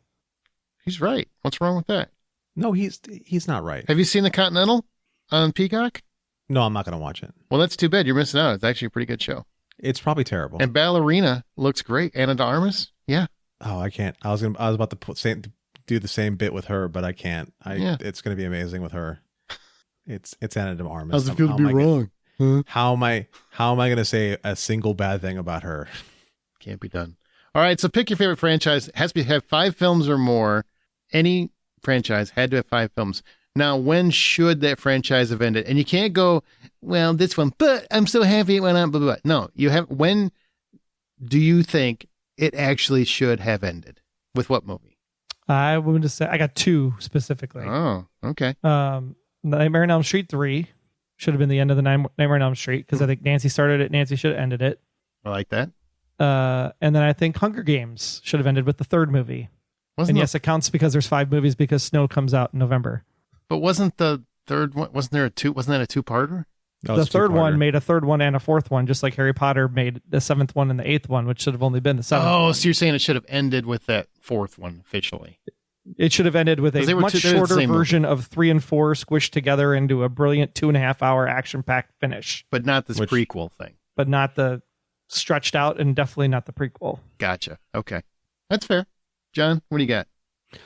Bourne Ultimatum should have been last. Yeah. You didn't want the Jeremy Renner version? No, I mean, I like the Jeremy Renner version. However, I think that could have been its own story. You know, you didn't have to go and tie it into Bourne in any way, shape, or form. Yeah, it could have been an its attack own of a snowplow. thing. Oh my god! Jeremy Renner's born's on top of a mountain. There's a bunch of terrorists with snowcats attacking. Oh, this thing writes itself. Reboot. I forgot my other one. He's fine, so it's okay to make that joke. Yeah, it's totally okay to make that joke. Mine's Friday the 13th. That's my favorite horror franchise, but it should have ended with 7. Like Is 7 my favorite one? The one with the Psychic. Yeah. Yeah. And I thought long and hard on this because Friday the 13th has a lot of movies. It has, technically 12. Right. But they never got the 13th one. Stupid rights issues. But I thought long and hard, but I wasn't going to give up on 6 because 6 is a lot of fun. And it has an Alice Cooper soundtrack, which is kind of awesome. Then 4, I love 4. 5, I don't care about, but I really dug 6, even though it's kind of wild how they bring a psychic in and Jason's taking on a psychic. That's 7, right? Yeah, that's 7. Because there's like a good Yeah. 10 minutes where Jason looks like, what the fuck is happening? And Yeah. I love that. All these movies, and he's never really felt like he's, I don't have to worry about this. Like in 7 at the end, he's like, what is this chick doing? This is Yeah. not cool. I can't do this. And I've been like dead for like 20 years now. Yeah. He looks so confused. His eyes lined up.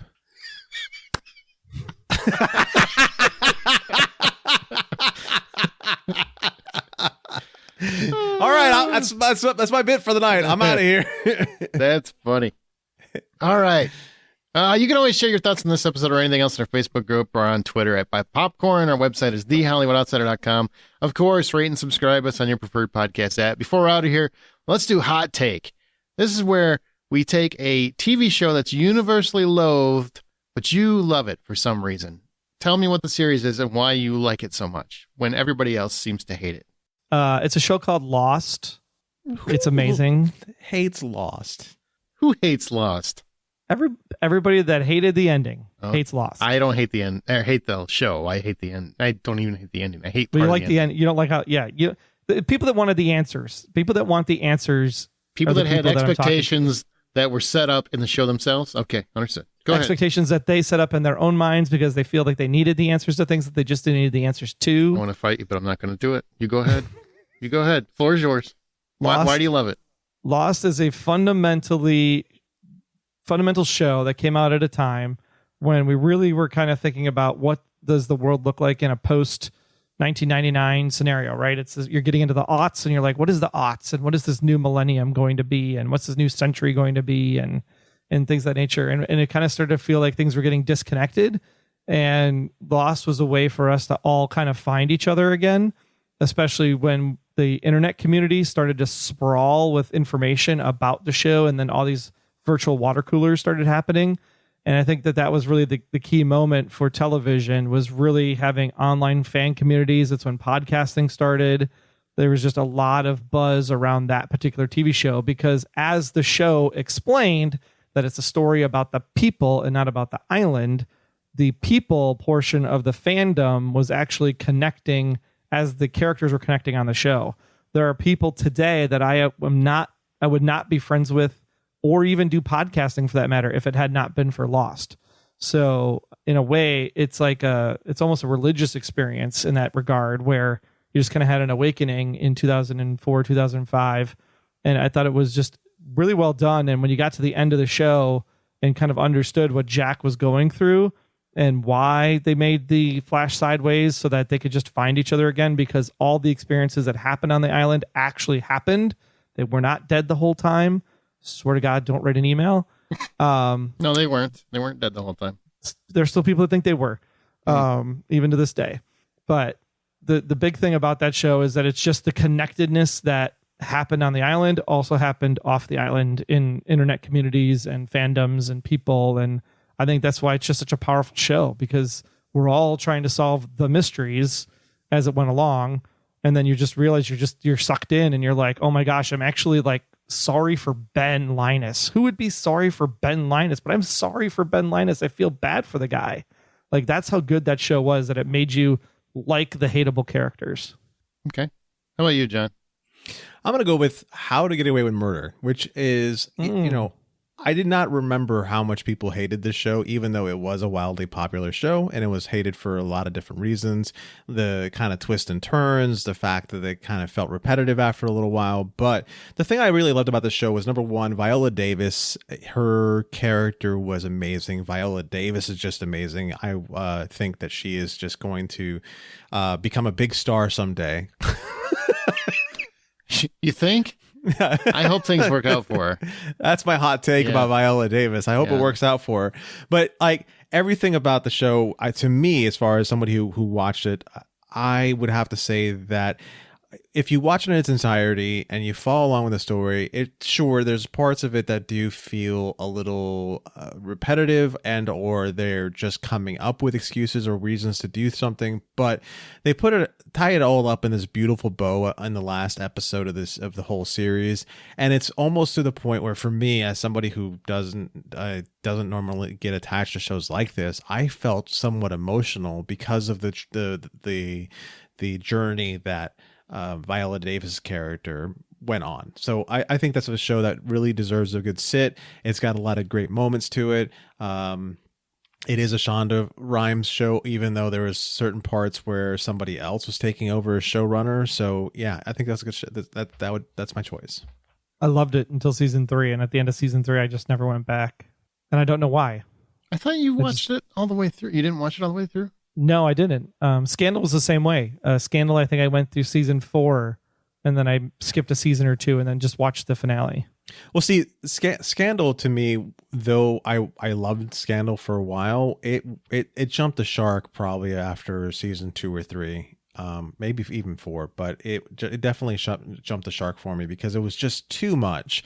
It was too much of going back to the president and having a relationship with the president. What was cool about it was her and her team of fixers, and they lost track of that. Right. Because they focused on her dad and command and all this and what you're going to do for the country. Oh, well, stop. Her dad was awesome. Her dad was awesome. That was the best part of the show. Yeah. Okay, and so Scott Foley ruined it. Mine's going way back in the well, but it was not well liked when it aired. But it's one of my favorite. It's a half-hour comedy. This is the All in the Family plug? Huh? This is an All in the Family plug? No, Sledgehammer. Oh, Sledgehammer. Okay. Yeah. Sledgehammer. Yes. It was David Rash as this Clint Eastwood wannabe Dirty Harry-ish cop. And all he does is the worst cop things ever. And he massive destruction and he's shooting he sleeps with his gun. It's very Naked Gun-ish in a way. Oh, yeah. But he's just a big bobblehead of masculinity and ridiculousness. And it was in the 80s and I love the show. I absolutely love the show. And it was only, I think it was on like 3 seasons or something, but man, I've rewatched it multiple times. I own that one. I had a lot of fun with that show. The episode where he loses his gun and he gets all depressed. And it's like his child disappeared. Yeah. And then, he's at a bar drinking himself half to death because he lost his gun. And then at the end of the episode, he finally got his gun back. And him and his partner, it's more like not really Clint Eastwood, but more like a Hunter kind of ripoff. No, that was totally a riff on Dirty Harry, man. That was totally a riff on Dirty anyways. But sure, Hunter too. I dug Hunter too. So yeah. Put me in that. All right, him and his partner were in the bar, and then the bartender's like, "Oh, it looks like you got your girl back," and he's like, "Yeah," and he pulls out his gun, and he's like, "Now I'm gonna go shoot her."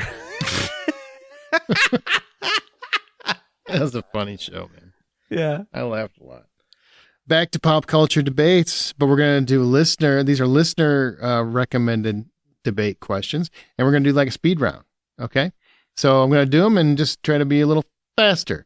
Adam Smith, what actors are so good in the role that fans would never accept a recast in future projects? Harrison Ford, Indiana Jones, don't you touch it, but I would go see it. You guys, what do you got? I think people are innately curious that they would still go see it. But that's true. He says accept. He does say accept. So which ones would you be okay with? And I don't know. I think maybe he's saying, actors that were so good in the role, like a Tom Cruise from Mission Impossible. I don't think that they could make that with somebody else. They could make a different character.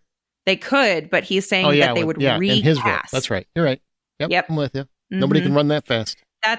He's one of the very few, despite how I feel, he's one of the very few movie stars that we have left, and we've talked about that on previous episodes too. I would say Tom Hanks and Forrest Gump. Perfect. Yep. I thought about that too. Yep. Samuel L. Jackson in Pulp Fiction. It's a good one. I was going to say the same thing, but for the actress. The actress that you don't know off the top of your head and you think we can't recast her? I forgot her name. I forgot her name. Yeah. I've got the character's name sitting in my head. Yeah, Uma Thurman. Yeah, I wouldn't. I think she could be recast. No offense to Uma. Really? Yeah, in that movie, yeah. I'm obsessed with her in that movie. Okay. John, you got anybody? No. Okay.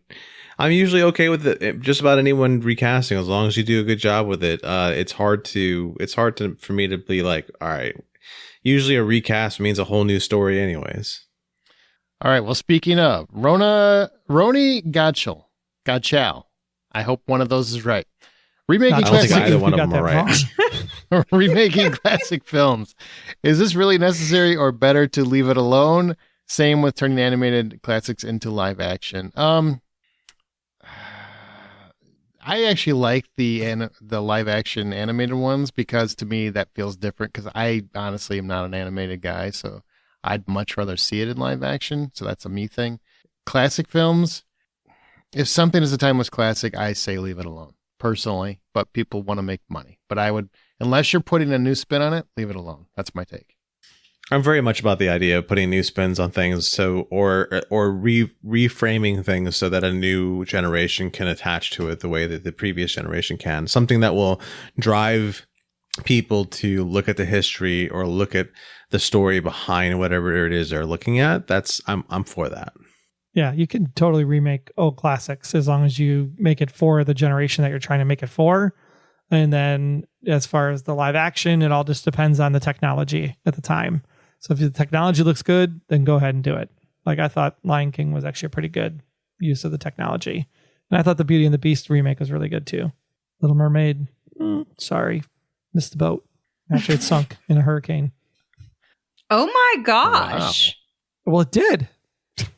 Feisty. Storm came up. She had to save Eric from the water, you know. Wow. Amanda, you got an opinion here? Honestly, it just depends. And usually there's some resistance to remaking something, but when it comes out, it's hit or miss. You might love it, you might hate it. It just depends. So I'm not opposed to it though. And I do like the animated ones turning into live action. So I agree with you there, Aaron. Jennifer Miller. Oh, the age-old question. We've done it 100 times, but let's just knock it out. Is Die Hard a Christmas movie? It is, but people still debate it. You answered it yourself. Yes, it is. Yes. It's a Hanukkah movie. Oh, shit. Jesus. John. Oh, deck the menorah. Michael Weinrich. Is the movie ever better than the book? Ooh, I have an answer for that people might not like. Go ahead, you guys.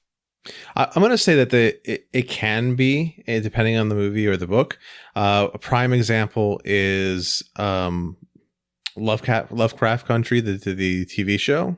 Mm-hmm. The book for that TV show is not nearly as good as the TV show itself. Okay. Well, and the TV show is really well cast because of the whole Lovecraft connection, and that like just is like chef's kiss. I don't have an example off the top of my head where the movie was better than the book. I'm sure there is one. It's called Mean Girls, Troy. That's the answer. That is a good one. But yeah, the book, I don't like the question again because it's different. The medium, Troy, you just don't like the question because you don't have an answer. No, Holy because shit. I don't have We an answer need to because pack our bags because Troy is taking us on a trip right now. the medium if you make the thing for the medium, it doesn't matter which one's better. They're both equally fine. Okay. Well, I'll give you there are plenty of times they're not. Yeah, there's plenty of times where they're not. Sometimes they're just, and I'll give you an example, and it won't be a popular one, but I don't care. I believe it. It's not. I'm not just saying it to be, different. Lord of the Rings, the extended editions are better than the books, or book, depending on how you perceive it. This is my opinion, bitch. I personally, and I read it. I read the whole frickin' tome. It is a slog to get through. It's hard to read, and I would absolutely say, and this applies to Game of Thrones too, because I think that book, while yes, the world is extremely layered and everything else, it's a slog to read. I have the same feeling about Harry Potter, the first book. I didn't really like, but it's not as in depth about Lord of the Rings. Lord of the Rings, I thought Peter Jackson, especially in the extended editions, captured everything I need to feel that world and live in that world and kind of coast through it. Except the one critical character. I think you just insulted Troy's lineage right now. That's what I'm hearing. Maybe. I mean, this is my opinion. No, the I understand extended people love the book. extended editions are really, really good, but when you don't put in Tom Bombadil, you are not better than the book. Okay. Tom Bombadil is a big, important character. That's an opinion. And Who's Tom Bombadil? That's right. People don't know who Tom Bombadil is because you didn't read the book. Read the book. You're right. No, thank you. Aaron's over here. Hey, Troy, I got a Vlasic for you. Here we go. Yeah. Oh my God. Peter did a really great job capturing as much of the book as he possibly could in 12 hours. I feel like he captured everything about the essence that I needed, and it's much easier to get through. Although I feel like you can't speak on this topic because you like bitch about the ending being like 5 different endings. I do stop it when they bow, but I think the book should have stopped too. The book's got way longer of an ending. Like, you think the ending's long in the movie? Jesus Christ, stop already. I just wanted it to end. He's like, what about this idea? But what about that idea? Let's just keep going. Oh, but I didn't get this in It's here. like Troy, the book. Yeah, that's funny. That's funny. Oh, you gave him a belly laugh. All right, we're trying to wrap this podcast up. Ty Nelson, I like this question. Professional wrestling is an episodic, scripted, serialized television show. It has an athletic component as well as a live performance aspect. Its storytelling can be as ridiculous and eye-rolling as any reality show, but it can be as nuanced and moving as any scripted program on television. I must not have seen wrestling in any recent time. In short, it is an art form that deserves more mainstream respect and should be recognized for Emmy consideration. Discuss. That's a guy who likes wrestling. So my hand was raised. Okay. Okay, it's a podcast though. Yeah, I know. She just wants to be heard. your voice should be We raised. recognize your hand. Proceed. Does that mean tag in? Is this like a wrestling thing? Okay, I'm in. I think it should be a reality show. Emmy, yes, for 100%. There you go. I have recently spent quite a bit of time watching So wrestling. you're dating someone who likes wrestling. Okay, Yes. noted. But Wait, are you still playing Warhammer, or did you Warhammer or Done, D&D? D&D. either? Did you give that up for wrestling? No. Okay, cool. No, All right, I'm no. going back to my corner. Yeah, let me share my thoughts on the wrestling and then you'll feel better for sure. So, I was always of the mind that wrestling was very ridiculous and outlandish, and because it was all fake, I was like, what's the point of watching it? It's just fake. It's just reality TV basically. And while that is all true, I have actually come to have some level of an appreciation and clearly had no idea how many amazing actors came from wrestling. But they have to really figure out what their persona is, who their character is, how they're going to deliver that, how they're going to engage with people. And while they do have a lot of it scripted out, I guess they also do a lot of like real-time impromptu, physical engagement. And I thought that stuff was kind of fake. I guess sometimes they are, really throwing each other around. So I have a lot more appreciation for it than I ever used to. With that being said, sir, I get real bored real quick. That's my thoughts. I think it should be up for a reality. I mean, it's a reality show as far as I'm concerned. And I hate to break it to you, but all reality is scripted. It's true. I mean, you don't think that those votes end up in the box and Survivor in a particular order to make the drama better after they go up to collect the urn? Wrestling. I loved wrestling when I was a kid. I actually saw Hulk Hogan and Randy Macho Man Savage actually break up when Elizabeth got hurt in the Milwaukee Arena. And the story was amazing. And you're just like, what's happening right now?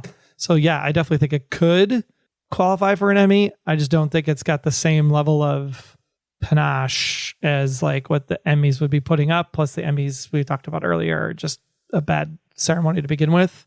But I definitely think that wrestling is an art form on what they're able to do. I'm just being snarky. Look, I know my brother freaking loves wrestling, and he loves Japanese wrestling. He loves all forms of wrestling. So he's constantly telling me, don't you ever look down on wrestling. So I am not going to look down on wrestling, or he used to when he lived here. Now he's in Cambodia.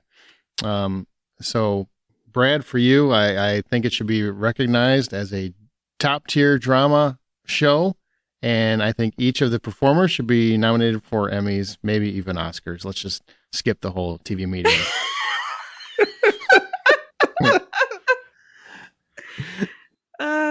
Throw it all to the wind. Some of them have become governors, so why not? Absolutely. So last True. one, Jason West. When will AI make the movie experience uncomfortable, like not knowing what is real and not? I'll defer to John to start. It's going to happen a lot sooner than anyone thinks, because the thing you have to remember about AI is that AI is the worst it's going to be from here on out as of right this moment, because it just keeps on getting better. The problem is like it's all going to be about training. It's going to be about training your eye to be able to see it when it happens, because it is going to be a distinct problem for some people who look at something and they're like, oh, that's cool. That's got to be done by a person. I have so many feelings when it comes to AI. Personally, myself as an artist and someone who creates I create a lot of my own images. I have learned to use and appreciate AI for the spitballing aspects of it. So I sit there and I have conversations with my friend Chad Gepetti, which is what I call my Chat GPT. And I throw ideas at it. It throws ideas back at me, and I start boiling down images from those ideas, and not necessarily graphical images. Sometimes I ask for some graphical feedback, but a lot of times it's just having a conversation back and forth. The cool side of that is that you can't create in a bubble, and the fact that not all of us have access to a group of people that you can have these sort of conversations with to use it to create. Again, I'm just focusing on a lot of the tool aspects, but it is problematic when you're starting to look at who owns these images, and usually nobody does. Not even the companies that are selling you these images own them, and so that's the one saving grace as to why we're not going to see it a lot in movies and television, is because nobody really owns this stuff, because a computer's creating it. Yeah, I'm not worried about the uncanny valley aspect of it, because I'll worry about it when they start fooling me more. I still don't think they're at a point where I can't tell the difference. I mean, there's always going to be that small sign to look for. Mm-hmm. If you understand human anatomy well enough, you'll be able to find it. If you understand how many fingers we have, you'll be able to find it. Stuff like that. Also, there's a lot in the way of how lighting shifts and whatnot over these images. 3 years. When artists lose a battle over rights. I love that. Troy's just like 3 years.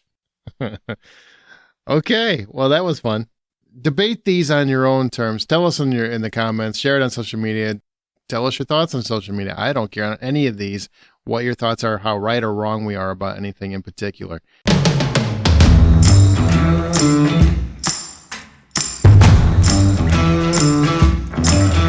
John Hughes, Troy, your topic. You wanted to do this movie Battle Royale. That was big, and people love the idea, so you got to win there.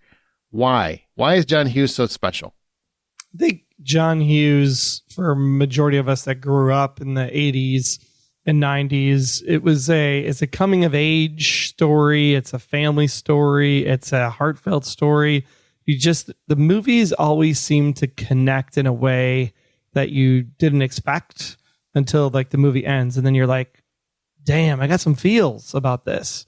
And I think for a lot of people, especially us here at the Hollywood Outsider, for the majority of us, between Amanda, who used to live here, and then Aaron and I, who still live here in the Chicago area, John Hughes is a Chicago filmer, right? Mm-hmm. So a lot of the places that we see in these movies are places that I go drive by occasionally, so it's like you can see the Home Alone house, and you can see Shermer High School and all this other fun stuff. You can see the house where the red car goes outside the glass window in Ferris Bueller's Day Off.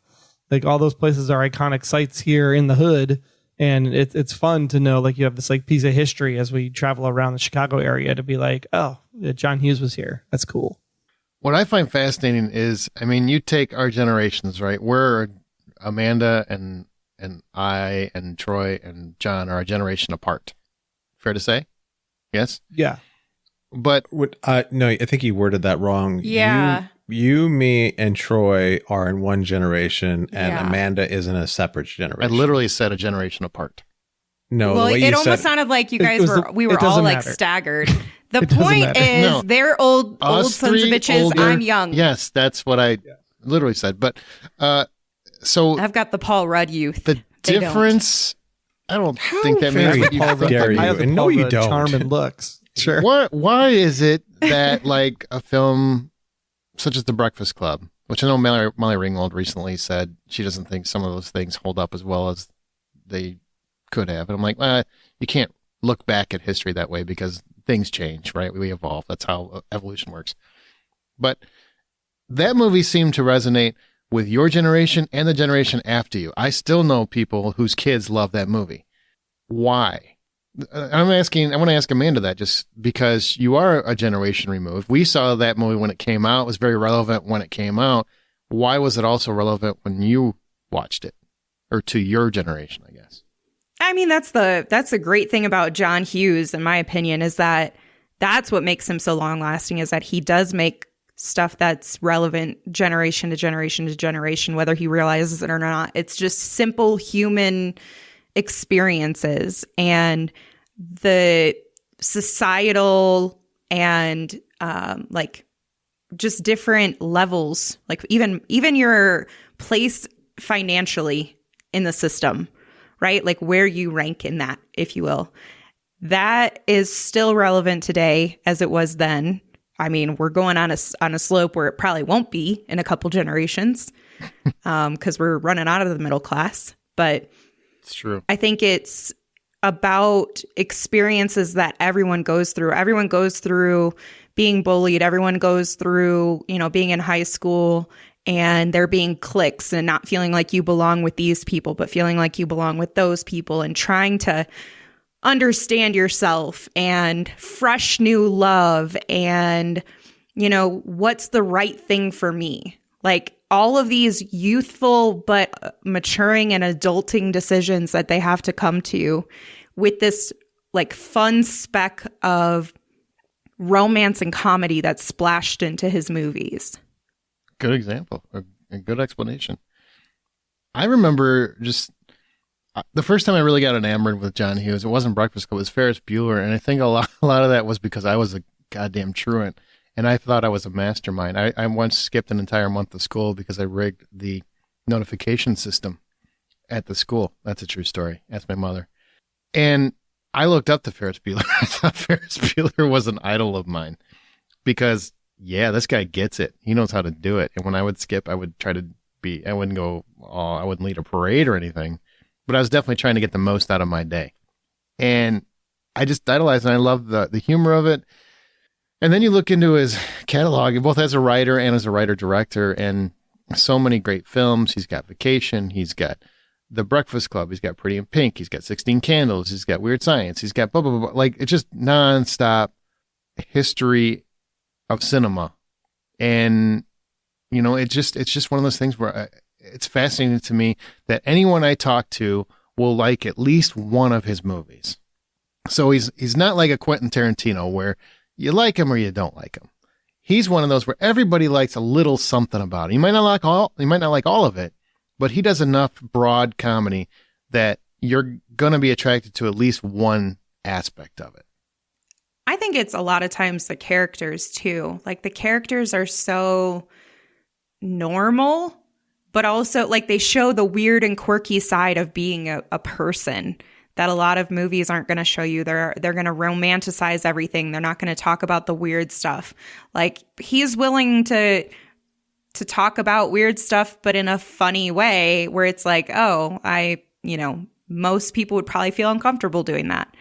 But we're going to have a very transparent and open and honest conversation and like, oh, wow, isn't that weird to see and experience?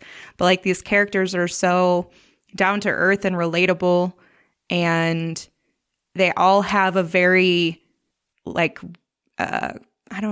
translatable experience about them to like the real world. I feel like I haven't talked in like 8 years. We haven't heard you in that long. I know. I'm like, what are thoughts again? Jeez. Yeah, but you could totally see yourself in Chevy Chase's shoes and Vacation or Christmas Vacation. You can totally see yourself. Next to Christy Brinkley? Yes, I can see myself in that shoe.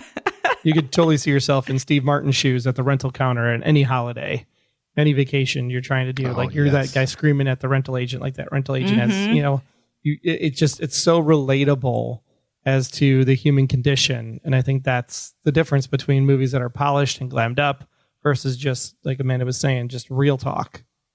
Wow, that was a really good way to say that everything I was hoping to say, but condensed. And I never thought I would tell you that you were condensed in your speaking until I started rambling. All I can think about is you can start by wiping that fucking dumbass smile off those rosy fucking cheeks. Then you give me a fucking automobile, a fucking Datsun, a fucking Toyota, a fucking Mustang, blah, blah, blah. That whole thing is...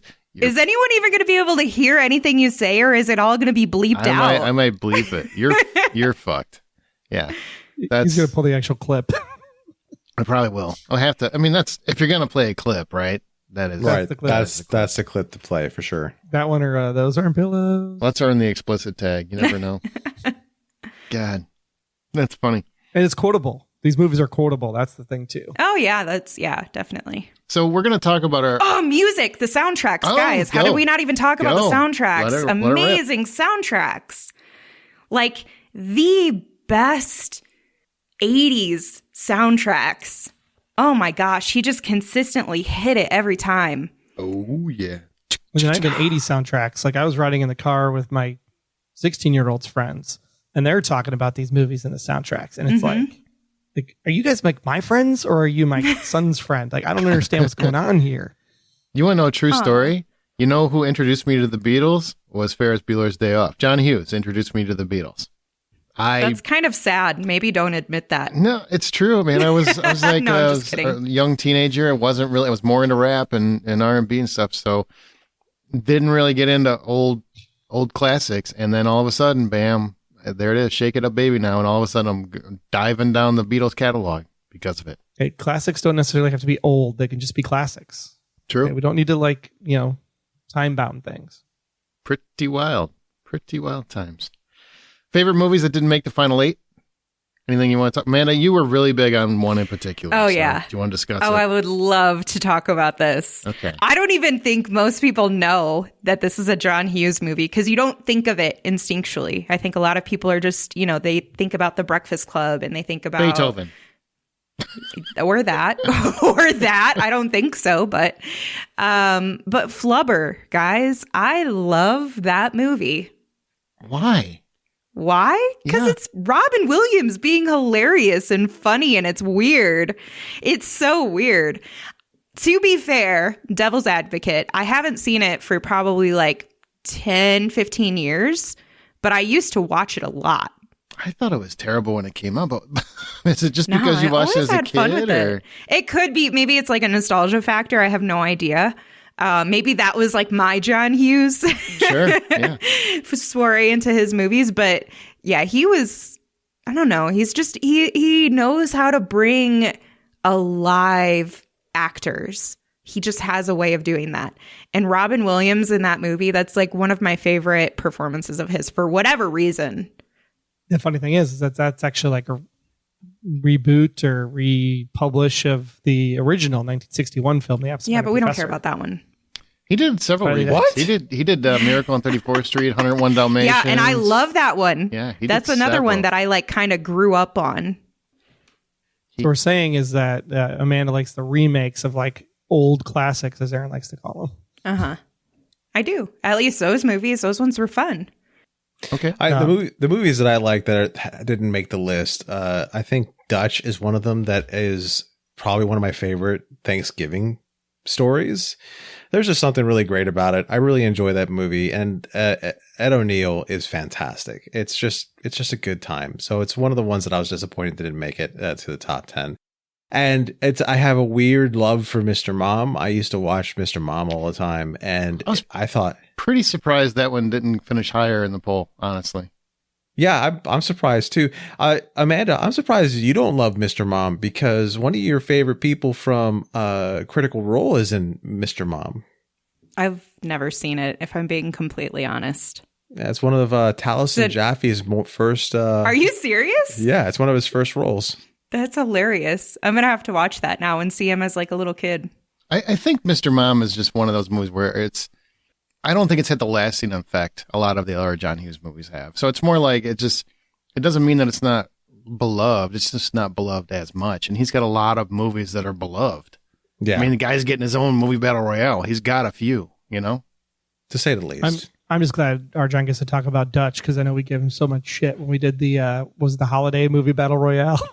You brought Dutch to the equation. I was like, who watches Dutch except for Arjan? Literally, Arjan and Ed O'Neill, just to force his family to watch it at Christmas. So somebody has to watch it, I'm in good company. Ed O'Neill's awesome. He is a cool dude.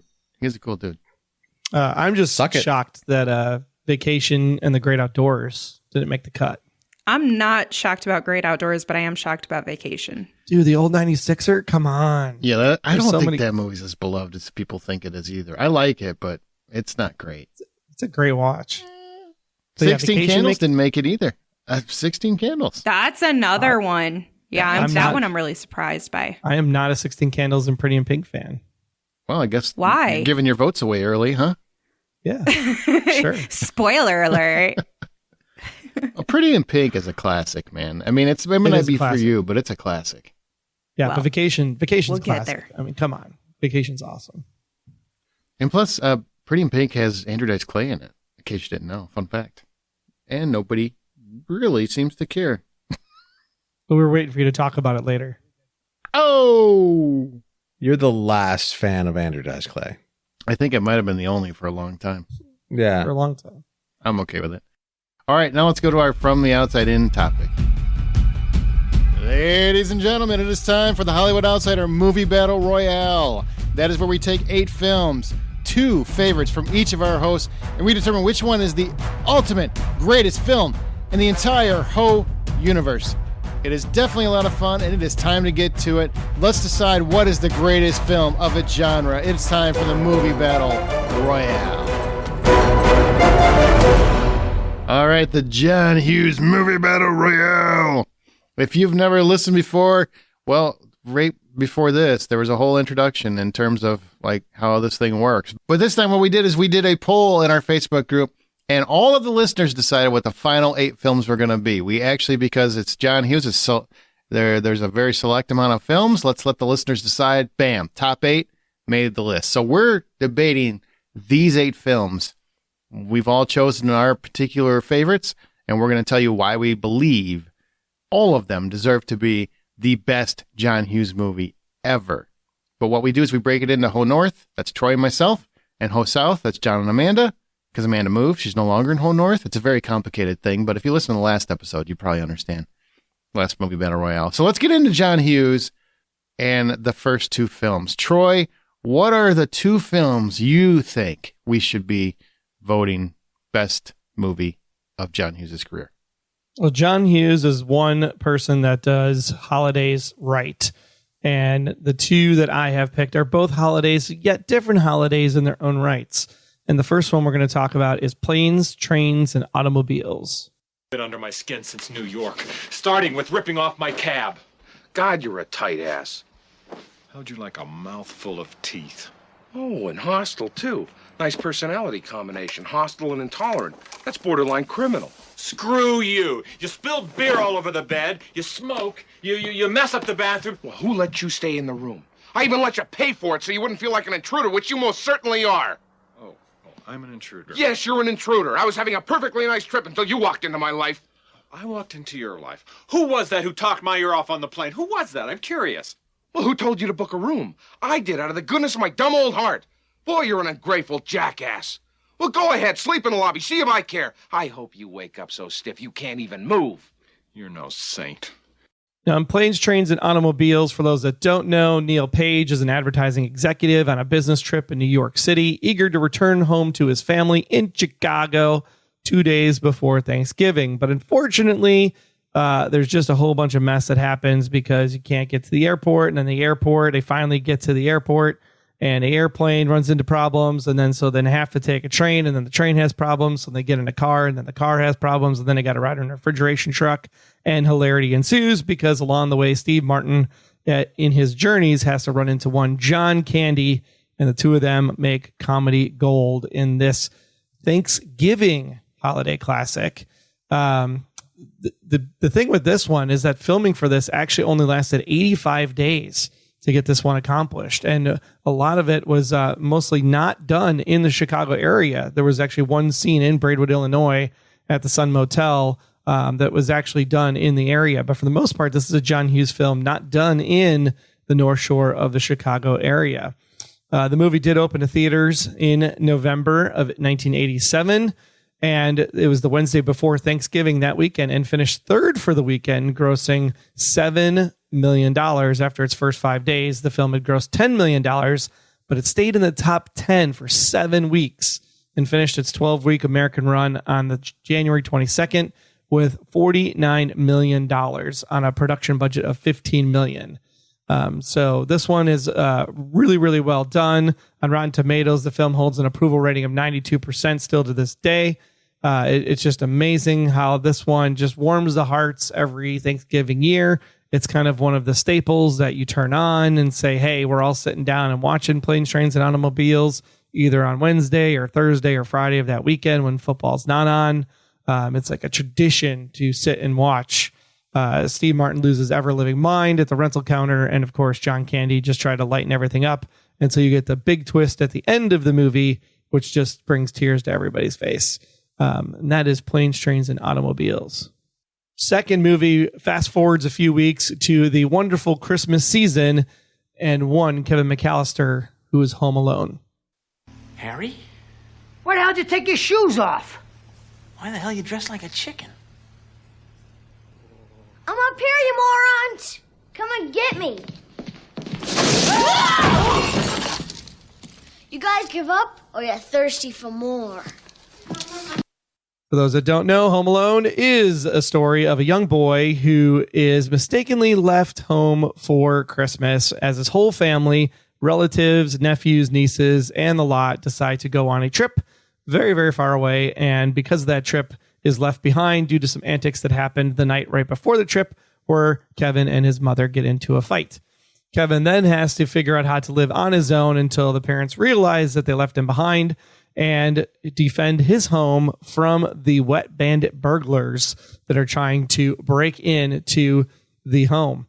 He also has to deal with an old man Marley, who lives down the street, which has a whole thing behind him about being the shovel, the killer, creepy dude that the kids are all afraid of in the neighborhood. And of course, as John Hughes does, weaves this perfectly into a story where the old man and Kevin actually bond at a scene where you get the wonderful Christmas carols playing in the background. The music and score for this movie is just on point. They actually were trying to get a completely different composer for this film, and it turned out that John Hughes had to actually make a quick call to Steven Spielberg, who quick called John Williams, and then John Williams actually came in to save the composing duties. And John Williams crafts a magnificent score where you can actually hear Kevin's theme, and there's a house theme, and then there's Old Man Marley's theme, and Old Man Marley's theme kind of shows up in a few places where you just know that when you hear the theme that Marley's right around the corner, and it just works so perfectly. Home Alone was filmed in the Chicago area in Winnetka. You can go see the house. It was turned into a Lego set, actually, so you can buy the Home Alone house as a Lego set. And Home Alone grossed $285 million United States and Canada, and had $190 million in other countries, for a worldwide gross of just under $500 million on a budget of only $18 million. In its opening weekend, Home Alone made back that budget easily, and it was just a massive hit. Spawned off 2 more movies after that, and then a 4th one eventually. So if you love Kevin McAllister fighting off the wet bandits, and you want to be a filthy animal, then this is the one we should vote for, as Home Alone takes Christmas every single year. With that, voting is now open.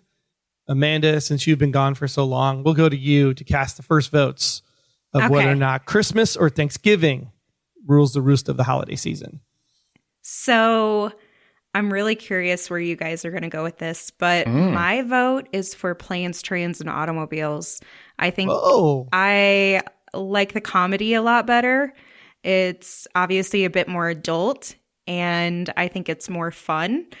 I am not one who rewatches Home Alone every year. I'll watch it seldomly. So I've probably watched it like maybe, 4 or 5 times in my life. It's not like a tradition for me. Arjan. I'm gonna have to go with Planes, Trains, and Automobiles because primarily because of the movies. I find it to be the better movie and the one that I get annoyed with the least of all of the movies. And it doesn't have kids, wet bandits, or anything in it. So yeah. Boy, what a sales what pitch! Kind of bitch ass statement was it?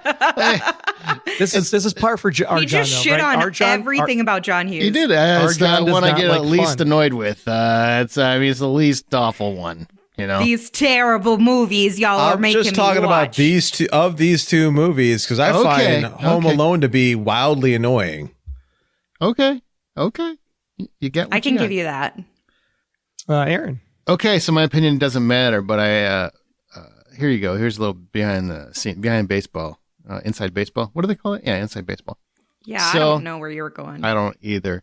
But every time we do a movie battle royale, I specifically put all the movies in a certain order because I have to arrange the clips before the episode, before I edit it. Troy, almost defiantly, has to always read them the opposite way every freaking time. And I'm now convinced you do this on purpose, sir. You do it on purpose. And it just hurts. He's nose-gozing right now. Yeah, that hurts. So the winner here is not Home Alone, although it's a fine Christmas film. It is not something I watch every year. Planes, Trains, and Automobiles is something I will watch every single year. And it not only is it a wonderful film, wonderful talents, you have John Candy at his finest, Steve Martin doing his best Steve Martin, and that tirade at the rental car. So as someone who has traveled a lot in his life, I feel in my bones. It hits me. And I love the ending. It is probably, of all of John Hughes' films, the most impactful ending for me, because I pretty much weep at the end of that movie every single time. Mm-hmm. Once you realize you don't understand somebody unless you understand their journey. I think it's an important thing to take away from anything, because we're always so judgmental, especially today. That film is really painting a picture like, you think you know this guy the whole time, but if you really look at him, he just wants someone to care. He just wants to be part of someone's life. And, you know, he does it the way he does it. He means well. Sometimes things don't go the way you want them to go to. And Steve Martin is actually pretty much a dick through most of the movie to this poor man. And that movie is really bringing them both together to kind of reach a unison, a middle ground that I think is just beautiful. And especially male friendship that doesn't really, especially at that time, that time in terms of film, really, you didn't see close friendships that were male like that. So that one wins. Sorry, it's a long explanation, but I don't care. That film deserves it. It's a good one. Okay, so Planes, Trains, and Automobiles moves on. Troy, now, are you disappointed by that? Not at all. Okay. Yeah, I love Planes, Trains, and Automobiles. Aaron and I watch it religiously on Thanksgiving at some point over the weekend. All right, so we're going to hop on over to my lane, and we're going to start with Ferris Bueller's Day Off. Please, do not yank my cord on this. How desperate is the situation? Well, did you see Alien? When that creature was in that guy's stomach? It kind of feels like that. Freshman. Goddamn, are you kidding? No, of course I'm not kidding. Do I sound like I'm kidding? Who's he talking to? Ferris Bueller, do you know him? Yeah, he's getting me out of summer school. We appreciate you letting us know how you're doing. We got a buzz. Keep a good thought, dude. Thanks. Shit, I hope he doesn't die. Can't handle summer school. I don't really know how much money it made. I didn't look at it, and I don't care. I'm talking about the lasting impact this film has had over generations. If you've ever wanted to skip school, and you have, if you're listening to this, you have. If you've ever even thought about it, this movie tells you how to do it right. It's really like an instruction manual to have a great day. And I think that's important for kids, because guess what? I'm going to tell you something your parents won't tell you. It's important to skip school for yourself every now and again. Not often, not frequently, just once in a while. Live life for yourself. Be safe and all that other stuff. The idea that this kid skipped school as creatively as he did, stole his friend's parents' car, that was probably horrible, had the best day ever, pretty much trashed his friend's dad's car, also horrible, but took part in a parade, went to a Cubs game, faked out this principal who not only is he a dickhead in the movie, turns out he's a dickhead in real life. So this worked out great. Ferris Bueller wins on all counts. And it's just an absolutely beautiful film. Fun fact, the parents of Ferris, they got married in real life. Yeah, sure did. How fun is that? They also got divorced. So what are you going to do? Another weird sales pitch. Just a weird fun fact. There's a great cameo from Charlie Sheen in this movie. It's just like, it's just something that's always fun to watch. It's a great soundtrack. It's literally Matthew Broderick at his best. Alan Ruck, it just creates that friend that we all have, that very socially awkward, but just needs somebody to get a foot in his ass to get him moving kind of guy. And then, of course, the perfect girlfriend in Mia Sara. So Ferris Bueller's Day Off is my first pick, and it's a fantastic film that has lasted generations for kids that have always wanted to skip school. And my second movie is Uncle Buck. But I know a good kid when I see one. Because they're all good kids. Until dried out, brain-dead skags like you drag them down and convince them they're no good. You so much as scowl at my niece or any other kid in this school, and I hear about it, and I'm coming looking for you. Take this quarter. Go downtown and have a rat gnaw that thing off your face. The best thing I could say about Uncle Buck is it created that line about, here's a quarter, go find a rat to gnaw that thing off your face. I think that's timeless and honestly deserves to be quoted far more often than it is. But it's also about a family where an uncle is seen as, he's not top notch. He's not really the best parent. His sister is really worried about putting her brother, Uncle Buck, John Candy, in charge of her kids, because they have to leave. And it turns out to be a wonderful endeavor because they get some life lessons. They get to learn how to be accepted. He's very open in terms of his acceptance of his nieces and nephews. He really embraces their oddities, their quirkiness, and he really showcases that you don't have to be a perfect parent to be someone who loves these kids. And I really think this is a hard movie to duplicate without John Candy. It's just something where he has the personality that's perfect for Uncle Buck. And it's a role that definitely you could have seen him continuing in so many other avenues after his passing. Uncle Buck is a great film. So of the two, you've got Ferris Bueller's Day Off and Uncle Buck. What say you, Amanda? Yeah, this is an easy one for me. I'm going Ferris Bueller. Because you want to skip school? I'm not a big fan of Uncle Buck. Oh. I did skip school a few times, quite a few times. Did you ever skip the month of October? Then you're an amateur. Nope. Sounds like you did, though. Amateur. I missed half of senior year. Does that count? Yeah. Or junior year? Yeah. But it was probably because you were late. But I still passed. Ha, ha, ha, ha, ha. You're so funny. All right. John. Bueller.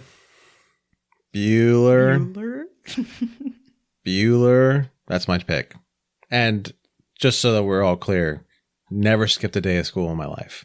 Are you serious? I'm serious. Never skipped. They literally, don't they give every senior class like a skip day? Like, isn't there like an established skip day? There is an established skip day. I still didn't skip. Wow. You don't get extra points for that. I know, but unless you count virginity points. Like everybody else, like they were going out and they were having fun. I was kind of stuck because like nobody had my back. Oh, you were Uncle Buck. Or no, I'm sorry, you were Alan Ruck. I was Alan Ruck in my head. How's it feel to be Alan Ruck in real life? Did you get that sweet sports car? Well, I have a sweet Jeep, so I got that working for me. There you go. Troy, how does it feel to know that you get to make the decision here? I mean, it's great. Like, I love Uncle Buck. I think it's a great family telling. I think it's great and sweet how he evolves over the course. The backfiring of the car is always iconic. John Candy is probably one of his best in that movie because it's more of the dramatic side versus his comedic side. And at the end of the day, it doesn't matter because Ferris Bueller is freaking awesome. I mean, come on. Like, everything about Ferris Bueller is just cool. Even the case where you get the fourth wall breakage at the end of the movie and you're like, what's happening right now? He's talking to me. He's my friend. Oh my gosh, Ferris is my friend. It's so iconic that Deadpool ripped it off years later. Yeah. Love it. Classic. Okay, Ferris Bueller. Another clean sweep. Woohoo! Now I move on to Ho South. John, you've got an interesting collection here. I do have an interesting collection, which is perfect for somebody like me. So I'm going to go ahead and get started with my first movie, and it's going to be Christmas Vacation. If any of you are looking for any last-minute gift ideas for me, I have one. I like Frank Shirley, my boss, right here tonight. I want him brought from his happy holiday slumber over there on Melody Lane with all the other rich people, and I want him brought right here with a big ribbon on his head. And I want to look him straight in the eye, and I want to tell him what a cheap, lying, no-good, rotten, four-flushing, low-life, snake-licking, dirt-eating, inbred, overstuffed, ignorant, blood-sucking, dog-kissing, brainless, dickless, hopeless, heartless, fat-ass, bug-eyed, stiff-legged, spotty-lipped, worm-headed sack of monkey shit he is! Hallelujah! Holy shit! Where's the Tylenol? Christmas Vacation is an awesome holiday movie we all love. It's directed by Jeremiah S. Chechik and written by John Hughes, based on the story Christmas of *59. Even though it wasn't directly helmed by John Hughes, it's still hailed as one of his greatest works for a bunch of reasons. You've got hilarious jokes, the crazy slapstick scenes, and totally relatable Griswold family dealings with all the chaos of the holidays. Plus, it got this funny way of poking fun of the commercialized aspects of Christmas and how much that's gotten out of the way or gotten blown out of the water, while also reminding us the importance of family and togetherness. And let's not forget those touching moments that make you want to hug the loved ones so tight. Since its release in 1989, Christmas Vacation has become a timeless classic, and it's ever so quotable. Year after year, people still quote this movie, and that's why it is my first choice. My second choice to add up the weird is Weird Science. Lady, I want to get to the bottom of this. ASAFP. Oh, so do I. But first, I'd like to butter your muffin. Why do you have to be such a wanker? Because I get off on it. Now, I want you to promise that you'll keep your big mouth shut about everything that has happened here this weekend. And I want you to treat Wyatt and Gary with dignity and respect. Oh, really? Yeah, oh, really. I can be a real serious bitch if I don't get what I want. Ooh, hit me with your best shot. While Weird Science is certainly a beloved John Hughes film, many fans and critics argue that it might not be his best. However, it holds a special place in the hearts for many for several reasons. First off, it embodies the quintessential 80s teen movie vibe with a mix of humor, sci-fi fantasy, and the coming of age themes. The premise of two socially awkward teens creating their ideal woman using a computer is both hilarious and fantastical, providing ample opportunities for comedic situations and memorable moments. Additionally, Weird Science captures the essence of teenage longing and desire for acceptance, making it relatable to audience of all ages. Moreover, the film is a standout performance from its cast, including Anthony Michael Hall, Ian Mitchell Smith, who perfectly portray endearing nerds, Gary and Wyatt. Ultimately, Weird Science may not be John Hughes' most critically acclaimed film, but it is a unique blend of comedy and fantasy and heartfelt storytelling moments in its beloved cult classic in his filmography. I have a special place in my heart for this movie. I always feel like Gary or Wyatt just because, nobody really liked them too much and they felt pretty much alone and always had themselves to get them through it. So that's why I chose this one. So as it's my choice, it's my turn to go around the dial to see who it is that I want to go first. And that's going to be Troy. What say you? I mean, I love Kelly LeBrock. I loved RDJ. I love Bill Paxton, even as a giant pile of shit. I mean, all of it is just so much fun when you think about Weird Science and what it was able to do. And especially when you have the giant nuclear missile that gets put in the middle of the freaking house. I mean, there's just so many. The biker scene, when the bikers come in, that is such a cool scene too. And then all the furniture that gets spewed out on the lawn and sucked back into the house. I mean, there are just so many good, memorable scenes and moments from Weird Science. Christmas Vacation is a hard one. This is a quintessential classic, quotable. Everybody remembers, Chevy Chase's line at the end. I think I even quoted it on this very podcast during our holiday movie battle royale. This is a hard one because, Hughes wasn't directly involved with Christmas Vacation, so it's hard to. He wrote it. John. I mean, we're counting screenplays. Yeah, so. He wrote it. Yeah, but it's like you don't think of Christmas Vacation as a John Hughes movie, For what Hughes stood for, as far as teenage angst and teenage breaking out of the shell and mold and discovering yourself and all of those types of things and the human condition. Christmas Vacation just seemed like it was a carry on of all the other vacation movies, even though it was done at a Christmas time and actually probably a little bit better than some of the other vacation movies. But There's just something about Weird Science that says like it's more John Hughes than Christmas Vacation to me. So for that reason, I'm going to go Weird Science over Christmas Vacation.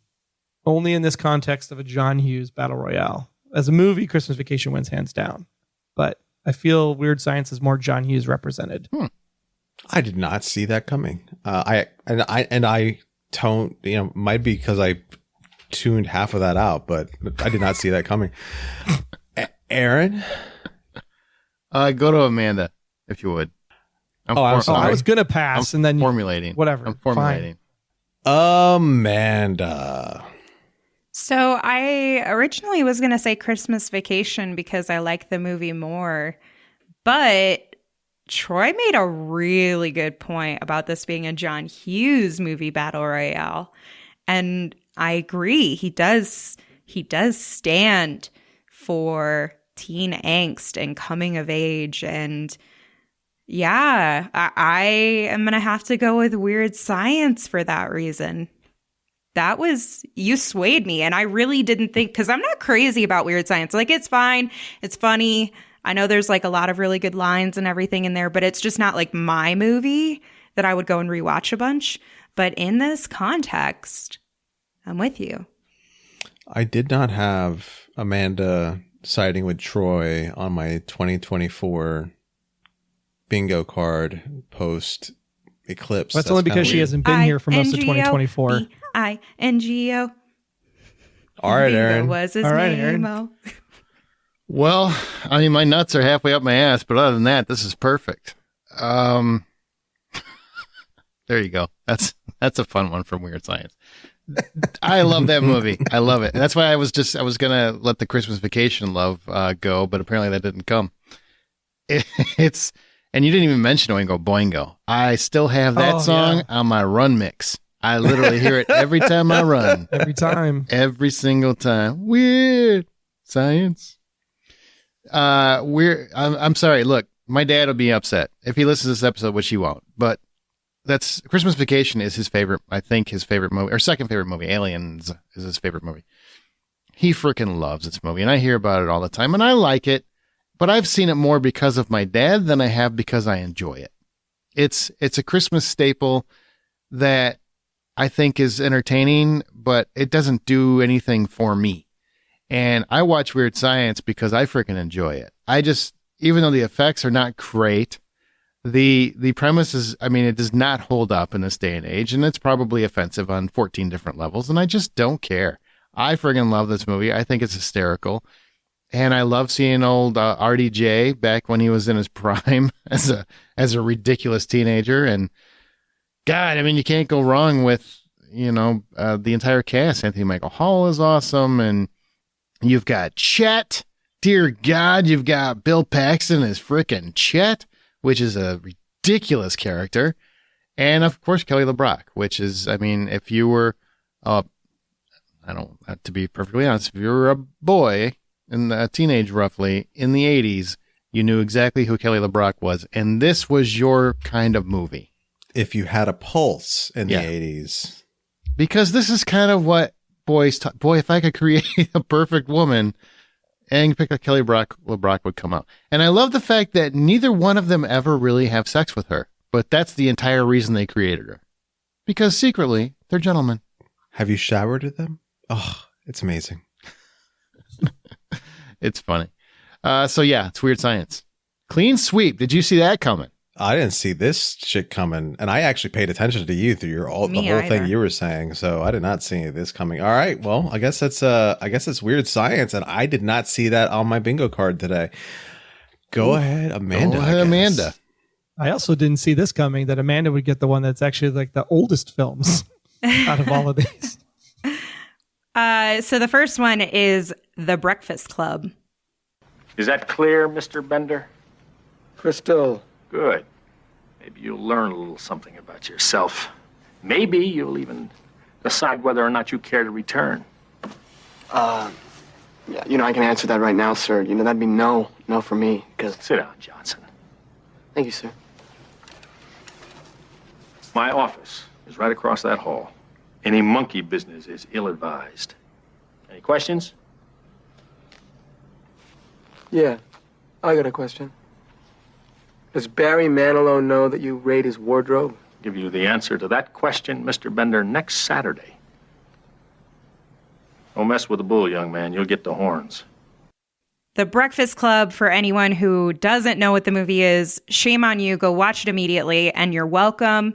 But it is about all of these different stereotype high schooler students who are locked in detention together, and they start to understand more about each other and realize that even though you have these assumptions, preconceived notions about what that person's stereotype means, you know, she's the catty, pretty girl, or he's, you know, the big jock bully, or he's the nerd, things like that. She's the weirdo witch lady.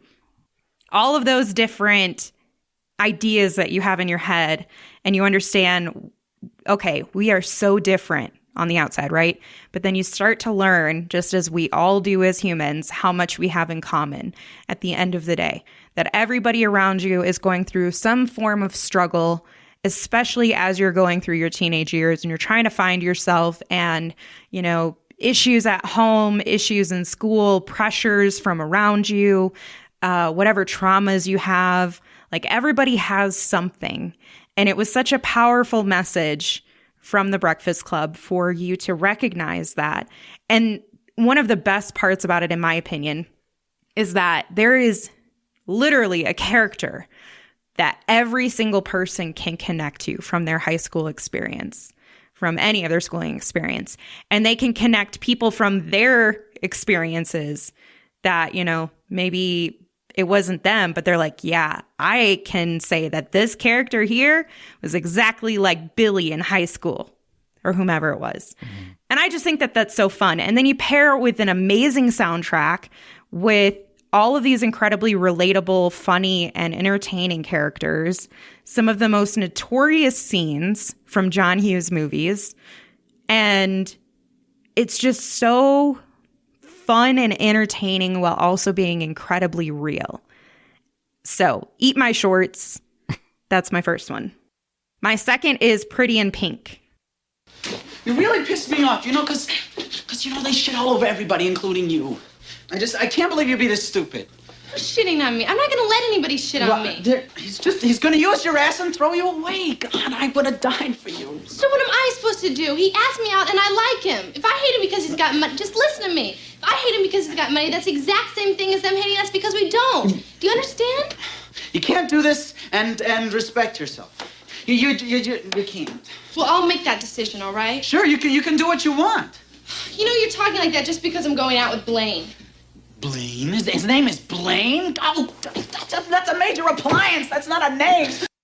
Pretty in Pink may not be everybody's favorite, but it is one of Molly Ringwald's best performances, arguably. She manages to capture a very complicated and complex character who is dealing with her own struggles of being accepted in society, shielding who she feels, you know, she's embarrassed to be, and all of that surrounding with like teen angst and love and romance. And so she's torn between these two guys. One seems kind of nice. The other one is like this, you know, richer guy, and she's poor. And so it's her navigating the world of class and how different everyone's world, perspectives, experiences, mindsets are. And this is the beauty of John Hughes, right? Being able to tap into all of those very humanistic sorts of things that we go through, that everybody went through as a youth. On top of that, you got John Cryer, James Spader, Annie Potts. Amazing performances, great one-liners, and overall, some really fun fashion for the ladies. That's my second choice, Pretty in Pink. So I'm going to start with Aaron, because you keep putting yourself on the back burner for decisions. So between The Breakfast Club and Pretty in Pink, what's your vote? I think Pretty in Pink is an important film for a lot of people. And I love the cast that's cemented in there. I mean, Molly Ringwald and John Cryer and Andrew McCarthy and Jane Spader, the people you talked about. And, of course, Andrew Dice Clay. Of course. Yeah, it doesn't have the same appeal as The Breakfast Club. There's just something about, it's literally a timeless film. There aren't many of those in the world. Like Breakfast Club is a timeless film. Now, I will say John Hughes has more of these timeless films than any other writer I can think of off the top of my head, except maybe Tarantino. Yeah, I said it. He had an ability to tap in to creating characters that were more an archetype, but also a lasting version of such, if that makes any sense. Where, yes, Breakfast Club is very much the jock, the rebel, the prom queen, whatever bracket you want to put them in. And then he just told a story about every one of them have their own issues. It's no different than real life, because we all went to high school. We all dealt with people who were fit and neatly in those brackets, the jock, the rebel, whatever. But they had their own issues. They had things going on. And if you really pay attention to a lot of his films, but especially that one, what he's trying to say is, listen, shut up, and just listen, because the person you think you see in front of you has a lot more going on than what you have seen so far, than what you're paying attention to. You're focused on the outer layer. You're focused on nothing but visuals. You're just looking at the outside, the fleshy coating. There's a lot going on inside, and that's what Breakfast Club was about. It was about getting people to look beyond that coating and seeing the person that resides under the stereotype. And that's why it's a fantastic, timeless film. Beautiful explanation. Arjan? Yeah, that was a really good explanation. I'm going to make it so much easier by just saying I can count on one hand how many times I've seen Pretty in Pink, and I can't count how many times I've seen Breakfast Club, because it's been that many. Mm-hmm. I love it. I enjoy it. I feel connected to more people on that movie than in Pretty in Pink, so that's why I'm going to say Breakfast Club. And to you, Mr. Troy. Just Mine curious. Doesn't matter, but obviously Judd Nelson all the way. Yeah. Fist bump at the end. He has his arm up. You can't see it, but he's got his arm up. He's fist bumping in the air. Don't you forget about Judd. Don't you forget about Judd. Man, that last shot, walking off the football field, nothing beats that. And Truly. If people wonder why we're not playing the songs throughout this episode, it's because that'll get this podcast shut down. Yep. Sorry. Can't do it. Unless you want to go to patreon.com/The Hollywood Outsider to help pay for the legal fees that we would incur. Or we could do it there. Means. We can go play them on Patreon. They don't care on Patreon. Aaron doesn't like editing, so don't give him ideas like this. Yes, this is true. I like how you say I don't like it. I don't like over editing. I don't like excessive editing. Just keep it light, keep it tight. Okay, so we are moving on. We've got our finals. Now we move into the whole North finals, which is we have Planes, Trains, and Automobiles set up against Ferris Bueller's Day Off. And keep in mind, any ties, because we all four get to vote now, are settled by the poll that we took in the Facebook group. And it is definitive, so I know what's going to win if there's a tie. So we'll go to John and Amanda first, since they are in the South. What do you pick between Planes, Trains, and Automobiles and Ferris Bueller's Day Off, John? That's a tough call. Ferris Bueller's Day Off. Amanda. Wow. Okay. I didn't know we were starting this way today, but here's chaos for you. Yeah, I'm not picking Ferris Bueller. Okay. I like Ferris Bueller. I think it's a fun movie, but there's just no way that that's going to come over Planes, Trains, and Automobiles. That quippy dialogue. My goodness. Troy. From a John Hughes movie battle royale perspective. Oh, now you want to go back to this. Okay, John Hughes also wrote Planes, Trains, and Automobiles, man. I know. And directed. Yeah. That's why it's like they're two different movies for two different reasons. One makes you laugh hysterically and you just quote all day with your buddies, and the other one just freaking gut punches you at that final scene. One's adult, one's teenage. Yep. That's what I feel the main difference is. True story. What do I think could take down the other side, though? Oh, he's strategizing. Do you see this right now? It should be what you think is the winner, Troy. That's what the answer They're both winners. These two are really great films. I also want to remind you that if it's your pick that ends up winning, you didn't win shit. The movie won. John, I swear to Christ, if you have to bring that. this up every episode, I'm going to start dick punching you from afar. You don't win. The movie wins. It's just the movie. The person that picked them doesn't win. He finally got it. He was admitting to finally getting it. I don't think he was. I think he was throwing up some petty sidebar. That's what he was doing. It could be a little bit column A and column B, you know. Why not both? He's filling the time while I make my decision to go with Planes, Trains, and Automobiles. Wow. Okay. Well, here it is, kids. Those are two fantastic films.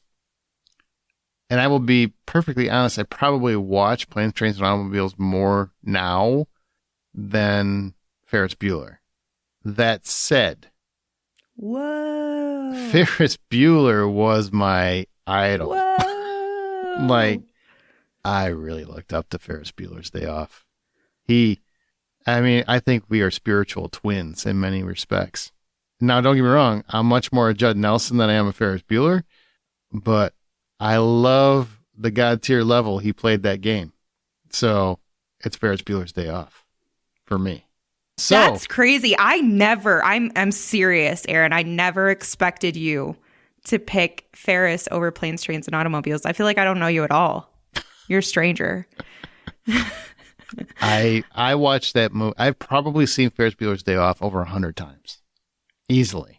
God, I knew you liked it. I didn't know you liked it that much. When I was a kid, I rewatched it on VHS, bitches, over so much I had to buy a new tape.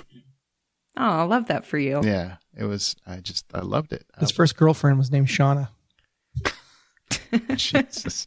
Or at least it's what he called her. So, because we have a tie, we go to the poll, right? Oh. And the poll says Ferris Bueller's Day Off versus Planes, Trains, and Automobiles. Oh, that's easy. 20% to 11%. Ferris Bueller moves on. Oof. Yeah. Okay. All right. Now we go. So Ferris Bueller's moving to the next round. Ooh. It's getting sexy in here. Ho South. We've got Weird Science, which is a surprise, versus The Breakfast Club. Ooh. Now we're going to go north this time. Troy, you're having a whole lot of, are you having some contemplation problems? You want me to go first here?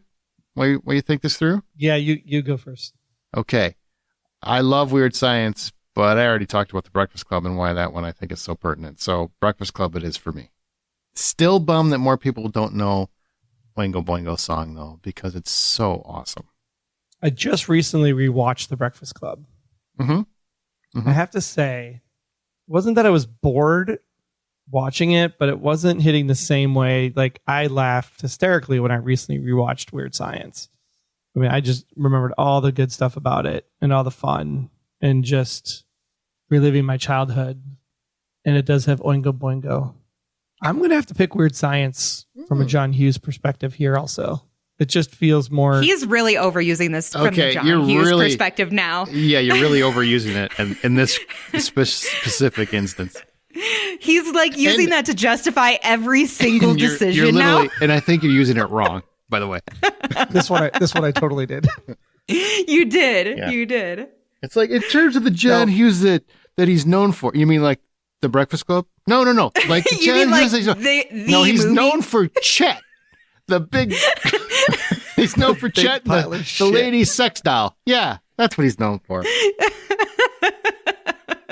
I loved Weird Science growing up. I love Weird Science now. I love Dude, Oingo that is Boingo. the That's fine. Just say thing. that. That's fine. Yeah. I mean, yeah, but it's like leave John Hughes out of this. I mean, at this I point. feel like you're going to be like, well, I just called John Hughes' widow, and she said Weird Science was the way to go. She said that was really just the most appropriate for what he represents. Exactly. Totally. All right, Amanda. Yeah, this is way too easy for me. The Breakfast Club. Way too easy. Johnny. I'm gonna have to go with Weird Science. Oh, so another tie? Yep. This is a lot less close. I bet. Yeah. Like a lot. Like a lot. Yeah. 21% Breakfast Club, 4% Weird Science. That's hilarious. So you're saying there's a chance? I'm saying no, not anymore. Not anymore. Nope. Which is funny that, hey, this is probably the way it should be. The top two we have left are literally neck and neck in the poll. So they are the top two in the poll, too. So this is the way it should have been. This is the way that it was destined. We have The Breakfast Club versus Ferris Bueller's Day Off. Which is your pick for the winner of the John Hughes movie battle Royale? Raise your hands if you want to go first. Troy, you waffle so much, you go first. Well, we're going to be here for a little bit. I'm going to get comfortable. I mean, the Sausage King of Chicago, in 2 weeks you'd have a diamond. That's how it is in their family 9 times. But yet the heart and the tragedy and the camaraderie and the antics and the Breakfast Club. Okay. Dude, you should have seen the seriousness on his face. Like he was making a decision to take someone off life support. Like that's how serious it was. Do I pull the plug on Aunt Linda? I just can't decide. I don't know. I don't want so Twist funny. and Shout to ever die. Should I pull the plug on the Sausage King of Chicago? I don't know. There could be only one, Aaron. John, what do you got? How can I draw this out? Yeah, I don't give a shit. Ferris Bueller's Day Off. Really? Yeah. Way over Breakfast Club. Ferris Bueller's Day Off. You just have hate for the Breakfast Club, don't you?